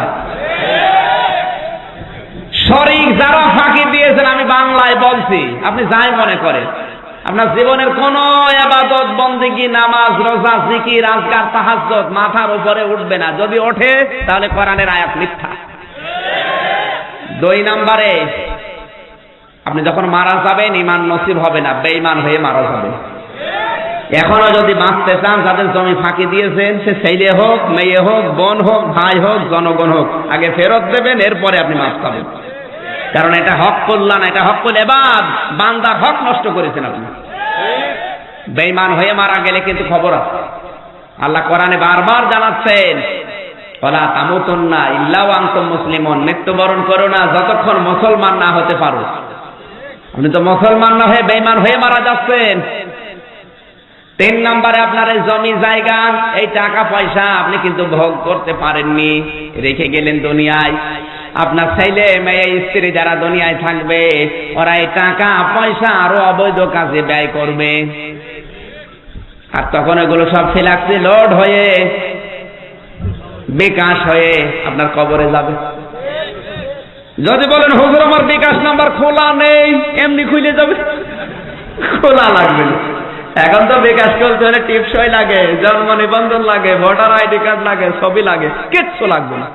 খালি শরীর ফাঁকি দিয়ে মরবেন, বিকাশ করে যাবে, কবরে যাবেন, বিকাশে টাকা আসবে, টাকা সাপ আসবে। সত্যি করে বলবেন তো ভাই, এলাকায় যদি থাকেন তাহলে আমি মাহফিল করব, আর যদি না থাকেন তাহলে বেকার, আমার বক বক করে লাভ নেই। শরীর ফাঁকি দেওয়ার লোক আছেন কিনা আমি দেখবো। আছে? হাত বলেন তো ভাই। এই ক্যামেরা ওইদিকে মারো, দেখো এবার কেউ হাত তোলে কিনা। কই? ওই যে একজন হাত তুলেছে, ওটা হাত না গাছের ডাল? হাত তোলে। না, আমি তো হাসির খোরাকি দেই না, আপনি হাসেন কেন? এরকম মানুষ দেশে আছে না নেই? এখানে আছে না নেই? তাহলে হাত তুললেন না কেন? শরম কিসের? কয়জন মানুষ এখানে নাই? 10,000 মানুষ হবে, এর কারণে আপনি শরম লাগে? কিয়ামতে কোটি কোটি মানুষ থাকবে, আপনার কপালে লেখা থাকবে শরীক ফাঁকি দিয়ে। সবাই তখন দূর দূর করে তাড়াবে আর ঘৃণা করবে। আলা সামায়া ফিরুন, ফেরেশতারা বলবে কত নিকৃষ্ট বোঝা এই লোকটা বহন করে নিয়ে যাচ্ছে। জোরে বলেন নাউজুবিল্লাহ। এই বিশ্বাস যদি থাকে এই মুহূর্তে জমি ফেরত দেন, দেবেন কিনা বলেন? কারা দেবেন? হাত তোলেন তো। এই যে হাত তুলে 2-3 জন, এগুলো 2-3 নাম্বার লোক এখানে আছে। আশা করছে এরকম গোনা যদি সন্তান ফাঁকি দেওয়া, ভাই বোন ফাঁকি দেওয়া থাকেন, বাদ দেবেন। কারণ কলমের গুরুত্ব অনেক বেশি। এই কলম দিয়ে যত রকমের অপকর্ম, যত রকমের ভালো কাজ হচ্ছে নাকি? এই কলম দিয়ে আপনি ভালো জিনিস লিখে যান, আপনি থাকবেন না। এই ভালো জিনিস যতদিন দুনিয়ায় মানুষ পড়বে, আপনার কবরে ছাপ যাবে। এই কলম দিয়ে আপনি একটা খারাপ জিনিস লিখে যান, খারাপ রিপোর্ট করেন, আপনি হয়তো থাকবেন না, কিন্তু এই জিনিস যতদিন টিকে থাকবে। একটা সিনেমা লিখেছিলেন, এই সিনেমা যতদিন দুনিয়ায় থাকবে, যত মানুষ দেখবে আর যত মানুষ আল্লাহর ওলি হবে। ওলি হবে। যত মানুষ খারাপ হবে, খারাপ চরিত্র নেবে, আপনি কবরে আছেন তাতে কি হয়েছে? কারণ সিনেমা লিখেছিল কে? আপনি। ওই গোনা আপনার কবরে যেতে থাকবে। তাহলে সর্বপ্রথম আল্লাহ বানিয়েছেন কি বলেন তো? এই কলমের ব্যবহার ঠিক রকম করার দরকার আছে না নেই? আর 2 জন ফেরেশতা কলম দিয়ে সব সময় লিখতে আছে আপনি কি করছেন। বলে এতদিন যেটা জানতেন এটা সত্য না মিথ্যা? মিথ্যা কথা। সর্বপ্রথম আল্লাহ বানিয়েছেন মানুষের কলম, তারপরে বানিয়েছেন মানুষের চেহারা নিজের হাত দিয়ে। সুবহানাল্লাহ বলতে পারেন না? আল্লাহ রাব্বুল আলামিন বলেন, সুন্দর করে হযরতে আদম বানিয়ে তার নাক দিয়ে আমি রূহ দিলাম। কারণ নাকের ভেতরে কিছু গেলে বিড়বিড় করে নাকি? হযরতে আদমের রূহ যখন নাক দিয়ে দিয়েছেন, সঙ্গে সঙ্গে বিড়বিড় করেছে, মানে একটা হাসি দিয়ে উঠলেন। হাসি দেওয়ার সঙ্গে সঙ্গে পড়লেন আলহামদুলিল্লাহ। আল্লাহ পাক এত খুশি হলেন আলহামদুলিল্লাহ শোনার পর, কিয়ামত পর্যন্ত আদমের সন্তান যারা দুনিয়ায় আসবে, এরা যদি হাসি দেয়, এরাও যেন সঙ্গে সঙ্গে পড়ে কেন? এই জবাব নেওয়ার জন্যই তো মাহফিলে আসা লাগে। এই কেনর জবাব পাওয়ার জন্য তাফসীর মাহফিলগুলোতে আসা লাগে। কেন আপনি আলহামদুলিল্লাহ পড়বেন? হযরতে আদমকে ফেরেশতারা বানিয়েছে, বডিটা কে বানিয়েছে? এটা বানাতে গিয়ে যত রকমের খড় কোটা, মাটি, বালি, বিভিন্ন জাব শরীরের ভেতরে ছিল, হযরতে আদম যখন হাসি দিয়েছেন, হাসির সঙ্গে সঙ্গে আল্লাহ নাক দিয়ে ওই জার ময়লাগুলো বের করে দিয়েছেন। সুবহানাল্লাহ বলতে পারেন না? যেহেতু একটা ময়লা জার গুলো বের হয়েছে, একটা নিয়ামত পেলেন, এই জন্য তিনি খুশি হয়ে আলহামদুলিল্লাহ পড়লেন। আজ পৃথিবীতে দেখবেন আমরা কাজকর্ম করতে গিয়ে সারা দিনে ধোলা বালি আকাশে বাতাসে মিলে আমাদের নাক দিয়ে মুখ দিয়ে শরীরের ভেতরে প্রবেশ করে। আপনি যখন সন্ধ্যাবেলা আলহামদুলিল্লাহ পড়েন, এই নাক দিয়ে আমার আল্লাহ ওই জার গুলো সব একবারে বের করে দেয়। সুবহানাল্লাহ বলতে পারেন না? হযরতে আদম ঘুরে বেড়াচ্ছেন, জান্নাতের ভেতরে আছেন। আল্লাহ বলেন যা করবা করো, জান্নাত তোমার জন্য। সব নিয়ামত পেয়েছেন, কিন্তু ভালো লাগছে না জান্নাতে। জান্নাতে ভালো লাগছে না কেন? এটা কেউ বোঝে না। কে বোঝে বলেন তো? হযরতে আদম আলাইহিস সালামের ভালো লাগছে না, কেউ না জানলে হযরতে আদম আলাইহিস সালামের মালিক যিনি আমার আল্লাহ জানেন। আমার আল্লাহ জানেন, এই জন্যে তার বাম পাজরের হাড় থেকে ঘুমন্ত অবস্থায় একটা হাড় বের করে সুন্দর সুস্ত্রী করে হযরতে হাওয়া আলাইহিস সালামকে বানিয়ে তার পাশে রাখলেন। শিক্ষা নেওয়া লাগবে এখান থেকে। হযরতে হাওয়াকে যখন সুন্দর করে বানিয়ে রেখে দিয়েছেন পাশে, আদম নবী ঘুম থেকে উঠে দেখে সুস্ত্রী সুন্দর এক মহিলা পাশে বসা। তিনি তাকালেন, ধরতে গেলেন। আমার আল্লাহ বলেন সাবধান, ধরা তো যাবেই না, তাকানো যাবে না, কারণ বিয়ে হয়নি। কি হয়নি? এখান থেকে কি পেলাম? বিয়ের আগে পর নারীর দিকে তাকানো, পর নারীর হাত ধরা জায়েজ আছে না? আরো জোরে। জান্নাতের ভেতরে হযরত আদম আলাইহিস সালামকে আল্লাহ শিক্ষা দিচ্ছেন, ও আদম, ওকে তো ধরা যাবে না, তাকানো যাবে না। আর আমরা এখন পয়লা বৈশাখ পালন করার জন্য যা 13 দিন পরে আসতেছে, আমাদের জন্য মনে হয় জায়েজ। বিয়ের আগে তাকানো জায়েজ, ধরাও জায়েজ। এগুলো যারা করবেন এটা দিবস পালন করার নাম নিয়ে করে না, যাই করেন এগুলো কিন্তু হারাম। আর একটা কবিরা গুনাহ যদি কোনো মানুষ করে, কমপক্ষে ৭,০০০ বছর আগে ৭,০০০ বছর তাকে জাহান্নামে থাকা লাগবে। ধরে বলেন নাউযুবিল্লাহ। হযরত আদম আলাইহিস সালাম বলেন, আল্লাহ আমি আর পারি না, অস্থির হয়ে পড়লেন। তার মনের খবর আমার আল্লাহ জানেন। ডাক দিয়ে বললেন, দেখো একে যদি জায়েজ করতে হয় তাহলে বিয়ে করা লাগবে। হযরত আদম চোখ কান বন্ধ করে বলছে, আমি আল্লাহ আমি রাজি। কারণ যুবক মানুষ যারা, তাদের জন্য দুনিয়ার সব নিয়ামত একদিকে, বউ একদিকে, তাও রাজি। কথা বলেন না কেন? হযরত আদম আলাইহিস সালাম বলেন, আল্লাহ আমি রাজি আছি বিয়ে করতে, আপনি যা করবেন তাড়াতাড়ি করেন। আল্লাহ পাক বলেন, বিয়ে করতে রাজি আছো কিন্তু শর্ত আছে, ওয়া আতুহুন্না উজুরহুন্না ফারিদা। বিয়ে করতে হলে দেন মোহর দেওয়া লাগবে। কি? আরো জোরে। এখান থেকে কি পেলেন? বিয়ের জন্য লাফালেই হবে না, দেন মোহর জোগাড় করা লাগবে। দেন মোহর দেওয়ার খবর নেই, ৩-৪টে বিয়ে করিস। দেন মোহর দেওয়া ফরজ না নফল? কেমন ফরজ? নামাজ পড়ার মতো ফরজ। নামাজ না পড়লে যেমন গোনা হয়, দেন মোহর না দিলে ঠিক ওই রকম গোনা হয়। কথা বলেন ঠিক কিনা? দেন মোহর বাকি আছে কার? হাত তোলেন তো। সংসার তো করে যাচ্ছ 180 মাইল বেগে, আজ দেন মোহর দাওনি। দাড়ি বড় বড়, মুখে আপনি দেন মোহর দাওনি। মাফ করে দিয়েছে, কিসের মাফ? কত মহিলা এখন কল দিয়ে বলে, হুজুর কি করবো, বাসর আছে, হাত চেপে ধরে, পা চেপে ধরে। শেষ পর্যন্ত মাফ করে দিয়েছি, কিন্তু এখন আমার টাকা দরকার। জীবনও মাফ করবে না। আমার সেইটা ওরে আমি 50,000 টাকা দেন মোহর ছিল, 50,000 কত 50 দিলাম, তাও হয়তো বলে না শোধ হয়নি, আরো দাও। আর তোমারে মাফ করে দিয়েছে, মাফ হয়ে গেল, হবে না, এটা দেওয়াই লাগবে। হযরত আদম বলে, আল্লাহ আমি টাকা পয়সা পাবো কোথায়, সম্পদ এখানে পাবো কোথায়, দেন মোহর দেব কি দিয়ে? আল্লাহ তাআলা বলেন, আমার শেষ নবী মুহাম্মদুর রাসূলুল্লাহ আর নামে 10 বার দরুদ শরীফ পড়ো, এটাই তোমার দেন মোহর। আমার মনে হয় এই শরীয়ত যদি এখন থাকতো, যে এক একজনকে কত বিয়ে করতো আল্লাহ ভালো জানে, শুধু দরুদ শরীফ পড়তে বিয়ে করতো।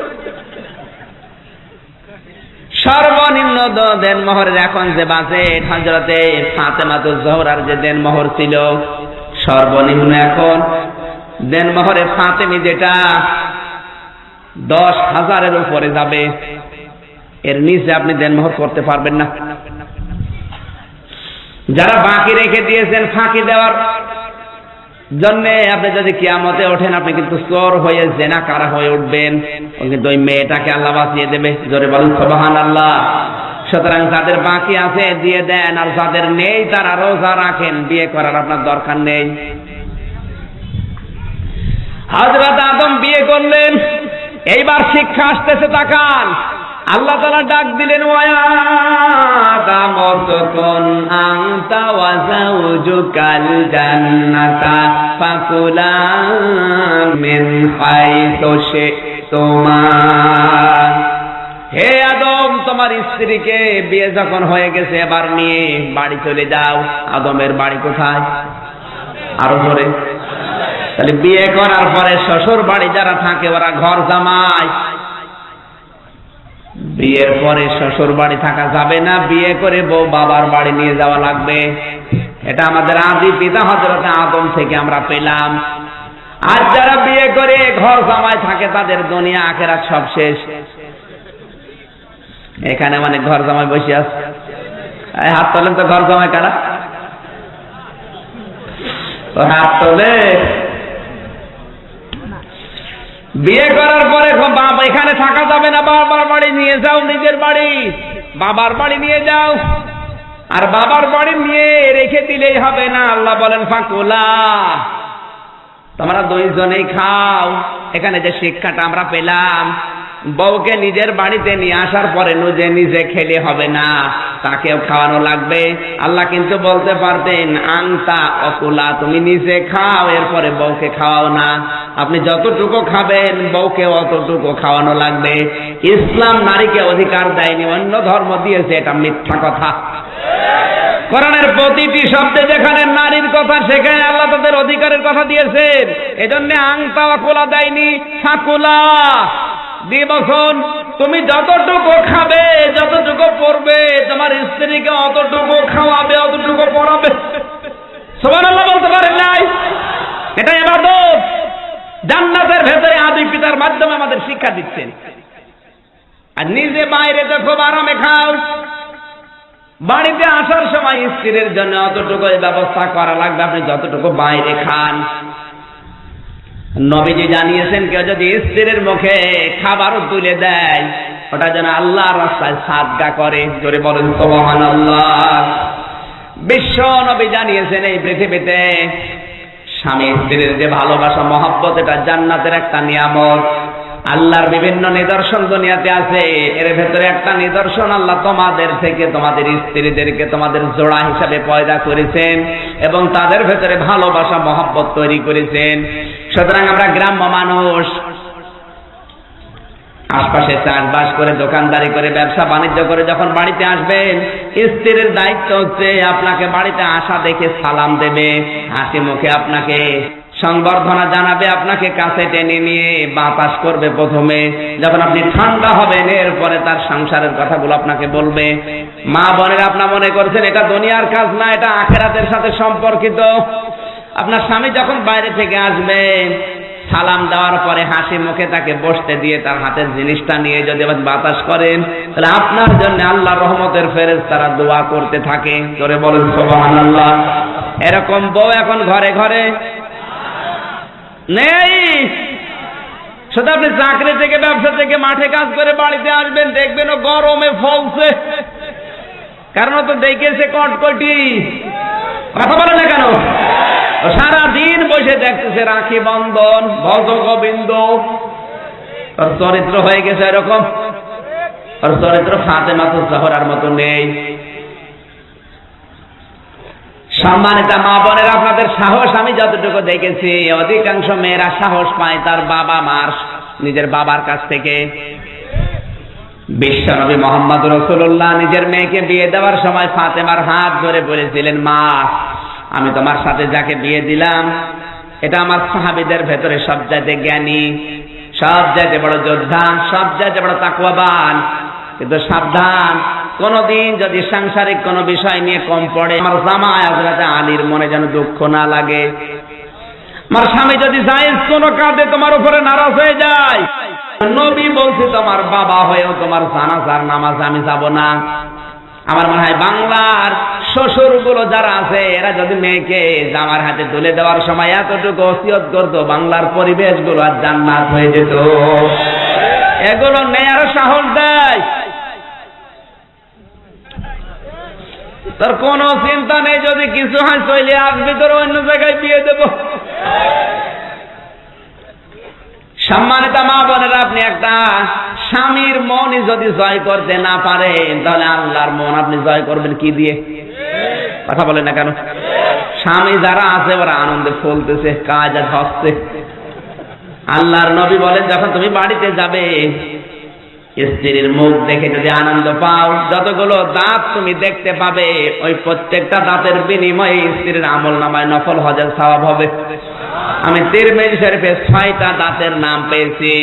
স্বামীকে আনন্দ দেওয়ার জন্য যদি হাসি ঠাট্টা করতে গিয়ে কোনো মহিলা 6টা দাঁত ও স্বামীকে দেখায়, যে 6টা হজের সওয়াব হয়। আপনাকে আনন্দ দিতে গিয়ে 6টা দাঁত দেখিয়েছে, দাঁত দেখায় 32টা। আমার মনে হয় মেয়েরা যদি হাদিস শুনে দেখবেন কালকে থেকে দাঁত কেলিয়ে পড়িয়া দাঁত আর বন্ধ হচ্ছে।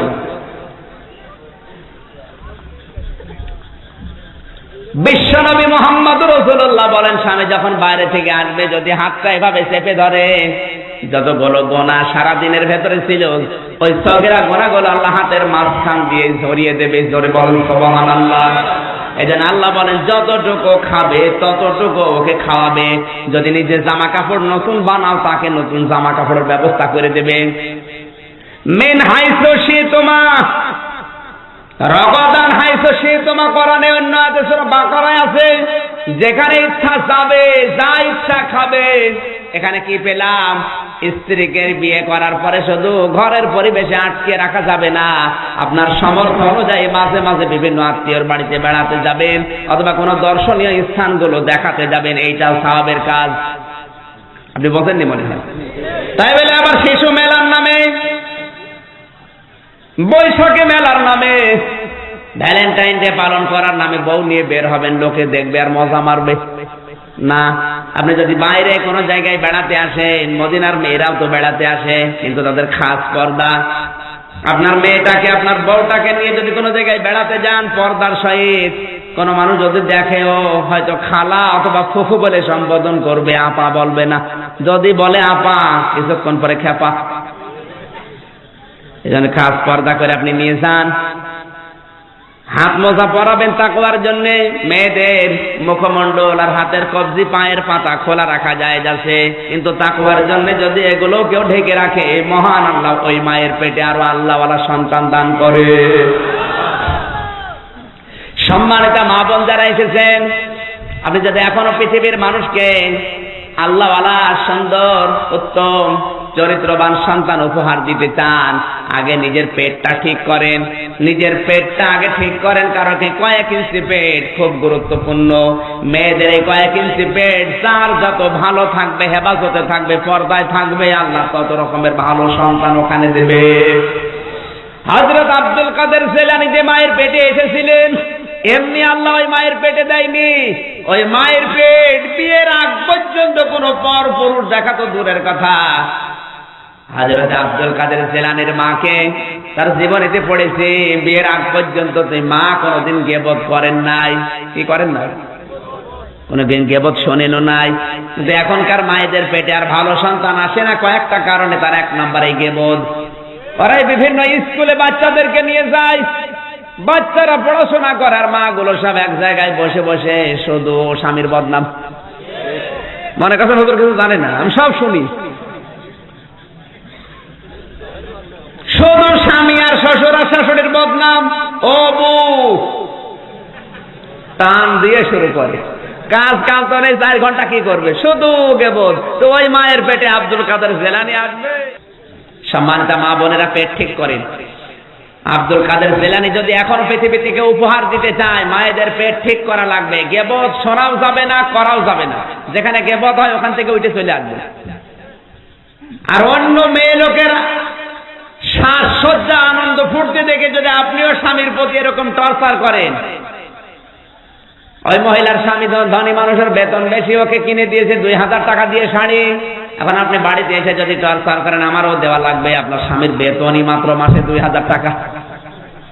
কথা বলে না কেন? এরকম হাজারো মহিলা আছে। এই কারণে তো পরিবারগুলোতে জাহান্নাম হয়ে গেছে। স্বামীর ইনকাম প্রতি মাসে 10,000 টাকা, কিন্তু বউ এত চাহিদা, ওর প্রতি মাসে সাজতেই বিউটি পার্লার লাগে 22,000 টাকা। ও করবে কি? আপনার স্বামীর ইনকাম যতটুকু, অতটুকু নিয়ে আপনাকে খুশি থাকা লাগবে, আনন্দ থাকা লাগবে। আর যতটুকু আপনার সামর্থ্য, ওই সামর্থ্য অনুযায়ী স্ত্রী সন্তানের পেছনে খরচ করা লাগবে। কৃপণ হলে আবার হবে না। আপনি আল্লাহকে এই জন্য দিয়েছেন হাইসো সে তোমার, রগদান হাইসো সে তোমার। আপনি আনন্দ করবেন এই ফুর্তির ভেতরে, যতটুকু পারেন আপনি নিয়ে যান। মদিনায় মক্কায় দেখেছি স্ত্রীকে নিয়ে খাস পর্দা করে বেড়াতে আসে, নিজের এক জায়গায় বলে গল্প করে, আনন্দ করে, কিন্তু পর্দার পরিবেশে কারো ক্ষমতা নেই ওর স্ত্রীর দিকে তাকানো। আর তাকালেও বুঝবে না ওটা মহিলা না মোষ, বোঝা যায়। আর আপনি বউ নিয়ে যাচ্ছেন, ওটাকে বউ না শাবনূর, সব মানুষ বুঝে ফেলেছে। এমন এমন পোশাক পরিয়েছে, ওর পোশাক পরাও যা, না পরাও তা। কথা বলে না কেন? আপনার তো পোশাক হওয়া দরকার। ফাতেমাতুজ জোহরার পোশাক দেখে আসলাম মদিনার মিউজিয়ামে, এ পর্যন্ত হাতা, পা পর্যন্ত লম্বা। মেয়েরা যদি পোশাক পরে সুন্নতি পোশাক, যদি নামাজ আদায় করতে চায়, শাড়ি পরে নামাজ হবে না। সালোয়ার কামিজ পরা লাগবে, তাও হাত পর্যন্ত হাতা থাকবে, পা পর্যন্ত লম্বা থাকবে, ছায়া পায়জামা পরা লাগবে, নিচে মাথাটা বুকটা ওড়না দিয়ে ঢেকে রাখা লাগবে। তারপরে নামাজ পড়লে নামাজ হবে, পর্দাও হবে। আমার মনে হয় 5,000 7,000 টাকা দিয়ে শাড়ি না কিনে 400-500 টাকা দিয়ে সালোয়ার কামিজ বানালে সুন্নত হবে, ফরজ নামাজ হবে, পর্দাও আদায় হবে। কথা বলেন না কেন? আবার আমরাও বেঁচে যাব নাকি? যারা স্বামী আছে ওরা তো বুঝে ফেলবে, কারণ কি ঝামেলায় যে এরা আছে এরা জানে আর আল্লাহ জানে। বেড়াতে নিয়ে যাওয়া নিষেধ না, আল্লাহ নিজে আদমকে শিক্ষা দিচ্ছেন, যাও ফাকুলা মিন হাইসু শিতুমা রগদান হাইসু শিতুমা, যেখানে ইচ্ছা সেখানে যাও, স্ত্রীকে নিয়ে আনন্দ করো, ফুর্তি করো, অসুবিধা নেই। কিন্তু সাবধান, ওয়ালা তাকরাবা হাদিহিস শাজারাতা ফাতাকুনা মিনাজ যালিমিন। যেখানে ইচ্ছা যাবে, কিন্তু ওই গাছটার কাছে যাবে না, কারণ ওই গাছটা হচ্ছে বর্ডার। ওই গাছটা কি? আরো জোরে। এখন বর্ডারটা কি? আপনার স্ত্রীকে নিয়ে আপনি খাবেন, আনন্দ করবেন, ফুর্তি করবেন, নিয়ে যাবেন বেড়াতে, কোনো অসুবিধা নেই। কিন্তু বর্ডার আল্লাহ দিয়েছে স্ত্রীর পর্দা। স্ত্রীর কি? 14টা পুরুষ মানুষের সাথে আপনার স্ত্রীর দেখা করা জায়েজ আছে। এই 14 জন ছাড়া আপনার স্ত্রী কারোর সাথে দেখা করবে না, আর আপনিও দেখা করতে দেবেন না। এটা হচ্ছে ওয়ালা তাকরাবা হাদিহিস শাজারা। আমরা মনে করি শুধু জান্নাতের গাছ না, এটা দুনিয়ার প্রত্যেকটি জায়গায় নারী এবং পুরুষের বর্ডার আছে। শুধু মেয়েদের ইফতিজিং করা হয় তা না, পুরুষদেরকেও দুনিয়ায় ইফতিজিং করা যায়। এই জন্য সূরা নূরের 30-31 নম্বর আয়াতে আমার আল্লাহ প্রথমে পুরুষের নাম, এরপরে মহিলাদের নাম দিয়েছেন। হে পুরুষেরা, আকুল্লিল মুমিনিনা ইয়াগুদ্দু মিন আবসারিহিম আকুল্লিল মুমিনাতি ইয়াগুদ্দুনা মিন আবসারিহিন্না। আল্লাহ তাআলা বলেন, সাবধান, পুরুষ যারা আছো, কোনো মহিলার দিকে যদি চোখ পড়ে যায় সঙ্গে সঙ্গে চোখ নিম্নগামী করো। চোখ নিম্নগামী না করে যদি চোখ মারো তাহলে এটা ইফতিজিং। এটা কি? মেয়েদেরকে আল্লাহ জানিয়েছেন পুরুষ মানুষ দেখলে চোখ নিম্নগামী করো, যদি চোখ নিম্নগামী না করে ওর সৌন্দর্য প্রদর্শন করো, দেখাও, দেখো, তাহলে এটাও পুরুষের জন্য ইফতিজিং। আমার আল্লাহ এই বর্ডার দিয়ে জান্নাতের ভেতরে হযরত আদম এবং হাওয়াকে রেখে দিয়েছেন। যদি যাও এখানে তাহলে কিন্তু জালেম হয়ে যাবে।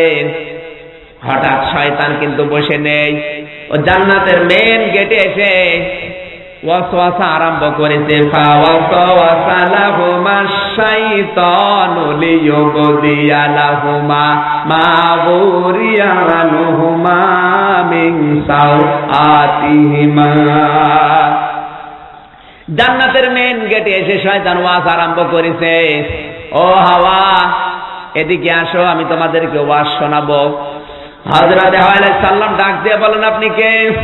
আর আমি তোমাদের হিতাকাঙ্ক্ষী, আমি তোমাদের বলেন। এজন্য শয়তান যখনই আসে তখন দেখবেন হিতাকাঙ্ক্ষী সেজে আসে।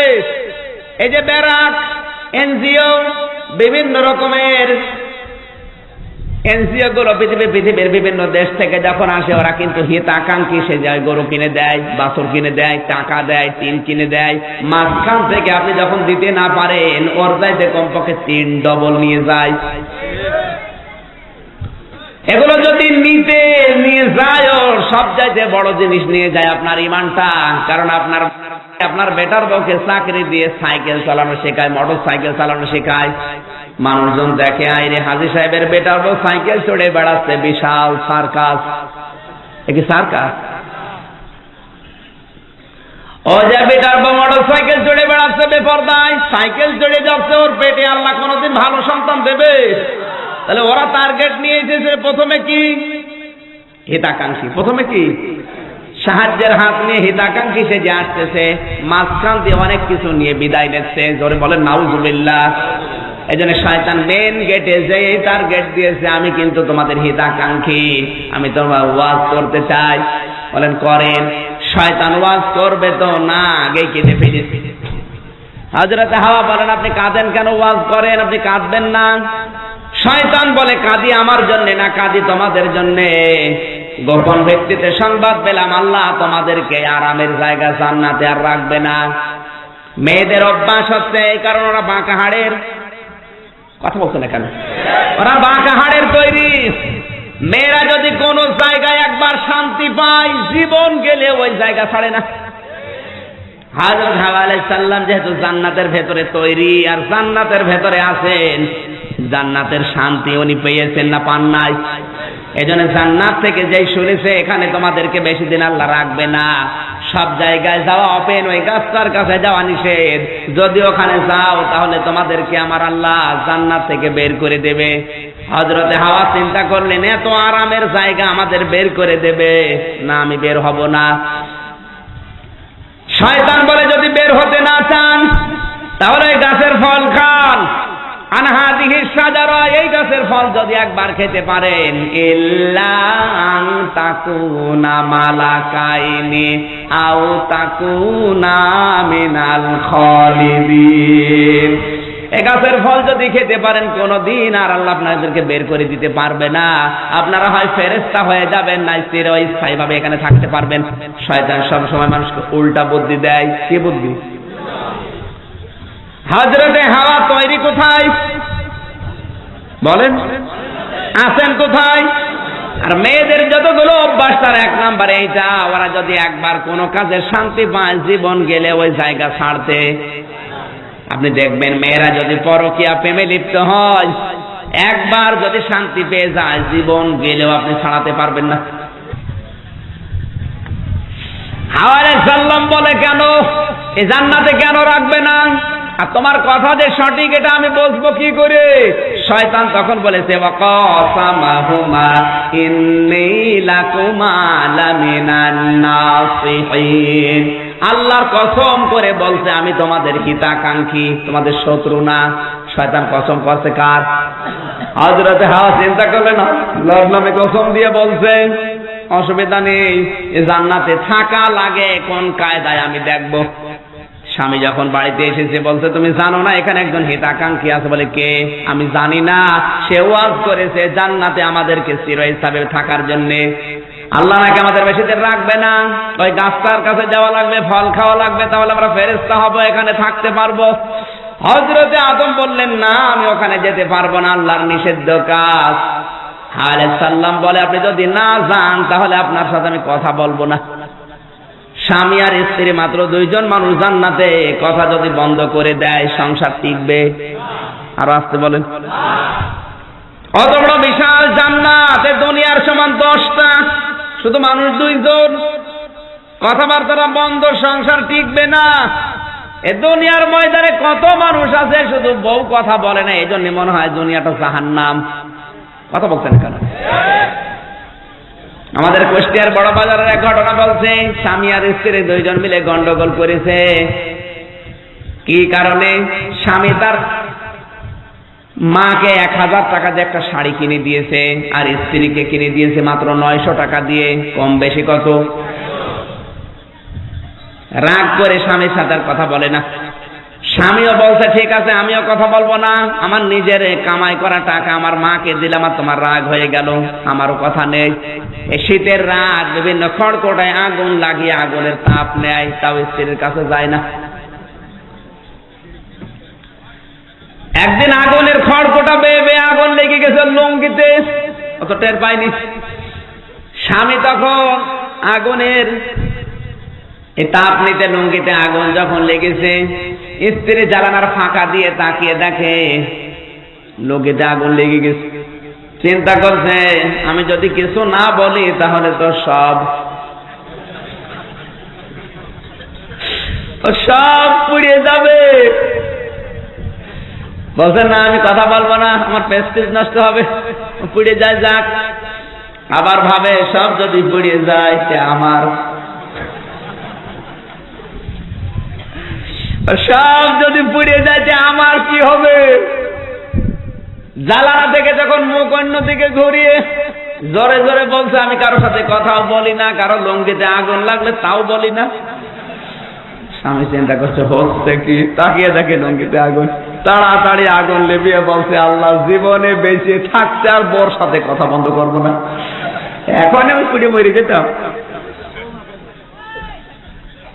মেয়েদের চক্রান্ত বড় ভয়ঙ্কর। ওরা যদি পরিবারে, সমাজে, রাষ্ট্রে, পৃথিবীর কোন জায়গায় একবার চক্রান্ত শুরু করে, ওটা শয়তানের চাইতেও মারাত্মক হয়ে যায়। আর তাকান পরিবারে, সমাজে, রাষ্ট্রে, এই যে অং সান সুচি চক্রান্ত করেছিল, কতগুলো মানুষ দুনিয়া থেকে বিদায় নিল। এক কথা বলুন, গতকালকে আফগানিস্তানে 150 জন কোরআনের হাফেজ এক জায়গায় মারা গেছে, এটা বোমা মারার কারণে। এখন খোঁজ খবর নিয়ে দেখা যাচ্ছে এক চক্রান্ত মেয়েদের।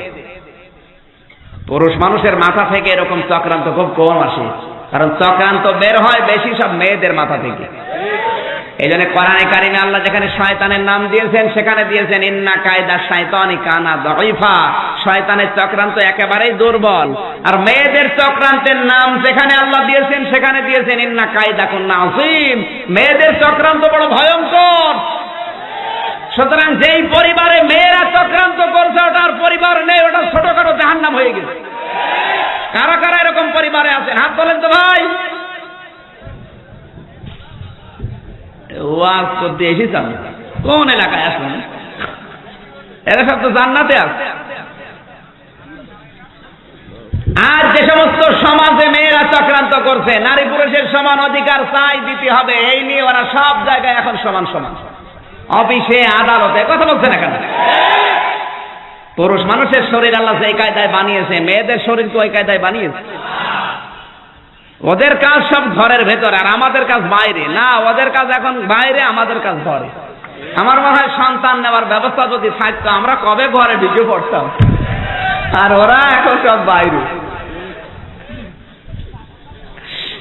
মহিলা মেম্বার হচ্ছে এখন, না এলাকায় মহিলা মেম্বার নেই। আমার দাদাও চেয়ারম্যান, আওয়ামী লীগের চেয়ারম্যান।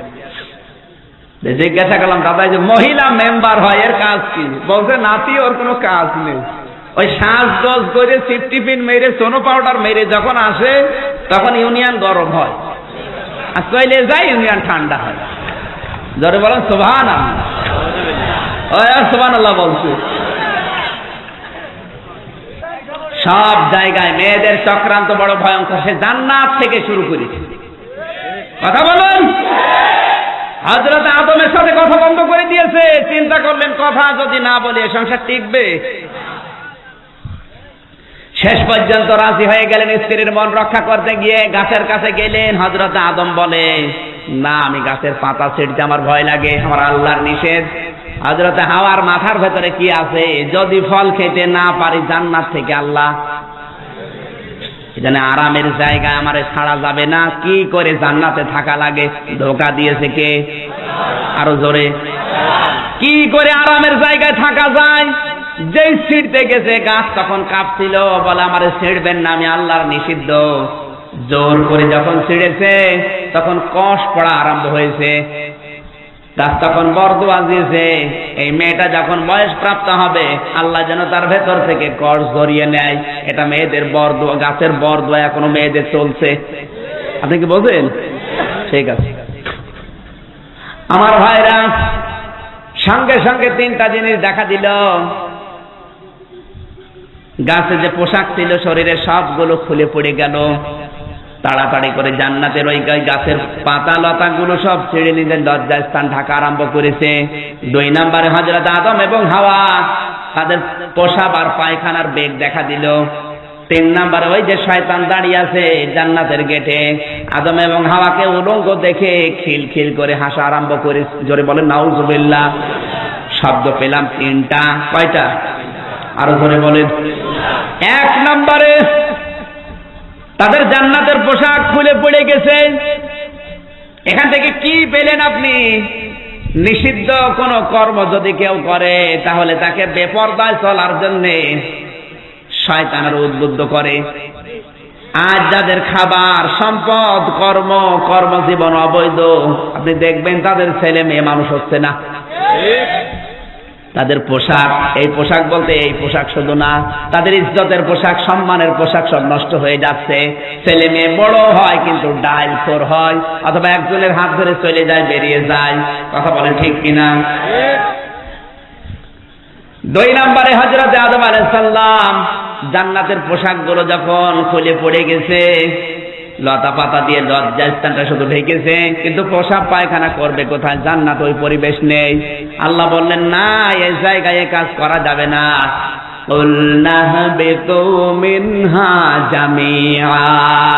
এই জায়গায় কাজ করা যাবে না, দরকার হয় তোমরা নেমে যাও। ওই যে 3 নম্বরে শয়তান দাঁড়িয়ে ওদেরকে লজ্জাস্থান দেখে হেসে ফেলেছে। তাহলে শয়তান চায় সব সময় মানুষদেরকে উলঙ্গ দেখতে। শয়তান যৌনবাদী, আর আমরা মৌলবাদী মানে মায়ের খান। শয়তান সব সময় চায় যৌনতা ছড়াতে ভালোবাসে।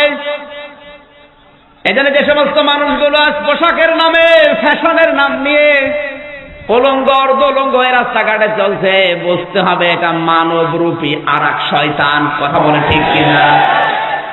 কুকুরকে একবার জিজ্ঞাসা করছে, কুকুর 1 হাত 1.5 হাত লেজ তোমার, এরপরও লজ্জাস্থান উলঙ্গ রাখো। বলে আমাদের লজ্জা শরম নেই। কুকুর এটা বলবে না? যদি বলেন এই যে রাস্তাঘাটে সঙ্গম করো, বলে যে আমাদের স্বভাব হয়ে গেছে, আমাদের অভ্যাস, এটা আমাদের জাতিগত স্বভাব। যদি জিজ্ঞাসা করো তোমাদের মা বাবা নেই, কিছু বলে না। বলে কে বলবে, ওরাও তো এই তরিকায় কাজ করিস। আজ যারা পয়লা বৈশাখের নাম নিয়ে বিভিন্ন শাড়ি মশারি পরে বের হবে, জিজ্ঞাসা করে দেখবেন তোমাদের বাবা মার কিছু নেই, টাকা পয়সা নেই, পোশাক আশাক কিনতে পারো না, এভাবে বিপর্দা হয়ে বের হও। বলে আমাদের লজ্জা শরম নেই। যদি বলেন এই যে হাত ধরো, কিস করো, ফুল দাও, বলে আমাদের স্বভাব, এটা আমাদের জাতিগত স্বভাব। 3 নম্বরে যদি বলেন তোমাদের মা বাবা নেই, কিছু বলে না, বলে কি বলবে, ওরাও তো এই তরিকায় কাজ করিস। শয়তানের 3টা প্রশ্ন শুধু মিলিয়ে দেন, এরা আর শয়তান একই। কথা বলেন ঠিক কিনা? সুতরাং যৌনতা ছড়ানো এটা শয়তানের কাজ, আর নিজের লজ্জাস্থান ঢেকে রাখা, পর্দায় থাকা, এটা মানুষের কাজ। আল্লাহ রাব্বুল আলামিন এই আয়াতটা আমাদেরকে এইভাবে মেনে চলার তৌফিক দিন, যেভাবে আমাদেরকে আল্লাহ শিক্ষা দিতে চেয়েছেন। জোরে বলেন আমিন। আগে কিন্তু বইটা নিয়ে যাবেন, ওই যে স্কুলের ওই ফিল্ডে আছে আমার গাড়িতে, মুসলমান কখন কাফের হয়, এই বইটা খুব গুরুত্বপূর্ণ। আর এই যে নামাজের একটা বই আছে আমার লিখিত, এটা মেয়েদের কাজে লাগবে। নামাজ আদায় পদ্ধতি, কি করে নামাজ পড়বেন, সব নিয়ম ওখানে দেওয়া।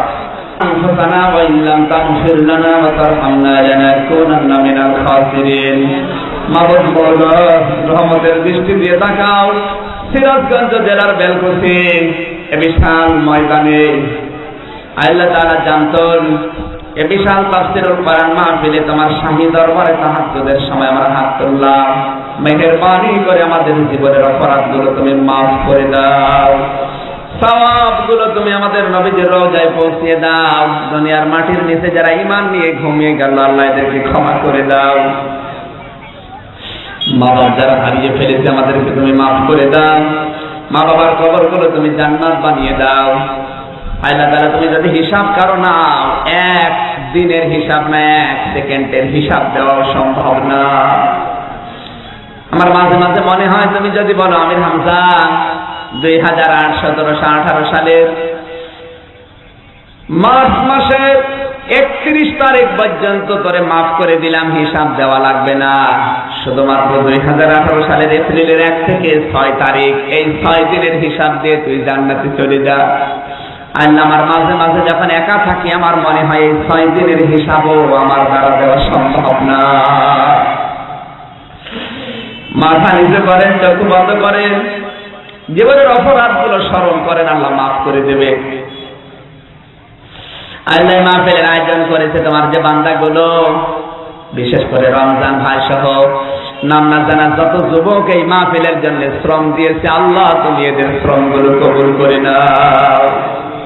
টাকা দিয়ে, পয়সা দিয়ে, দূর দূরান্ত থেকে এসে যারা কোরআনের মাহফিল সাফল্য মণ্ডিত করেছে, আল্লাহ আবু বকরকে যেভাবে কবুল করেছে, এদেরকে তুমি কবুল করে নাও রব্বুল আলামিন। মা বোনেরা পর্দায় বসে আছে, এদেরকে খাদিজার মতো বানিয়ে দাও, ফাতেমা জাহরার মতো জীবন দিয়ে দাও। যাদের স্বামী সংসারে অশান্তি আছে, আল্লাহ তুমি শান্তি দাও। অনেকে অসুস্থ, এখানে শেফায়ে কামেলা আজেলা দান করো। যাদের সন্তানাদি ছেলে মেয়েরা বিশেষ করে আলেম পরীক্ষা, ইন্টার পরীক্ষা দিচ্ছে, আল্লাহ তুমি এদের মেধা স্মৃতি খুঁজে দাও। পরীক্ষা উত্তীর্ণ হওয়ার তৌফিক দাও। আজকের মাহফিলের সভাপতি, প্রধান অতিথি, বিশেষ অতিথি যারা এসেছে, আল্লাহ তাআলা এই মানুষগুলোকে তোমার দরবারে হযরতে ওমরের মতো সততা দিয়ে কবুল করে নাও। আজকের মাহফিলের বিশেষ মেহমান মাওলানা হোসাইন আহমেদকে কবুল করো। যত আলেম এখানে এসেছে আলেমদেরকে তুমি মঞ্জুর করে নাও। বিশেষ করে এই বেলকুচির সন্তান জনাব মাওলানা আলী আহমদ আকন্দকে তুমি কবুল করে নাও। আল্লাহ তাআলা মোজাম্মেল হক ভাই এসেছে আমার সফর সঙ্গে, তাকে মঞ্জুর করো। যত মানুষ কোরআনের জন্য আজকে রাত জেগে বসে আছে, কাউকে খালি হাতে ফেরত দিও না। কোরআনের জন্য আমাদেরকে কিছু না কিছু ভিক্ষা দাও। আমাদের জননী প্রধানমন্ত্রী শেখ হাসিনা থেকে শুরু করে যত মানুষ দেশের দায়িত্বে আছে, তুমি এদেরকে হযরতে ওমরের মতো বানিয়ে দাও। আগামীর বাংলাদেশ তুমি কোরআনের বাংলাদেশ বানিয়ে দাও। এই গ্রামে মাটির নিচে কত মানুষ ঘুমিয়ে আছে, আল্লাহ রব্বুল আলামিন কোরআনের ইজ্জতে এই কবরগুলো তুমি জান্নাত বানিয়ে দাও। এই মাসজিদের যত প্রয়োজন আছে আল্লাহ তুমি তোমার বান্দা বান্দীদের মন দিল এদিকে ঝুঁকিয়ে দাও।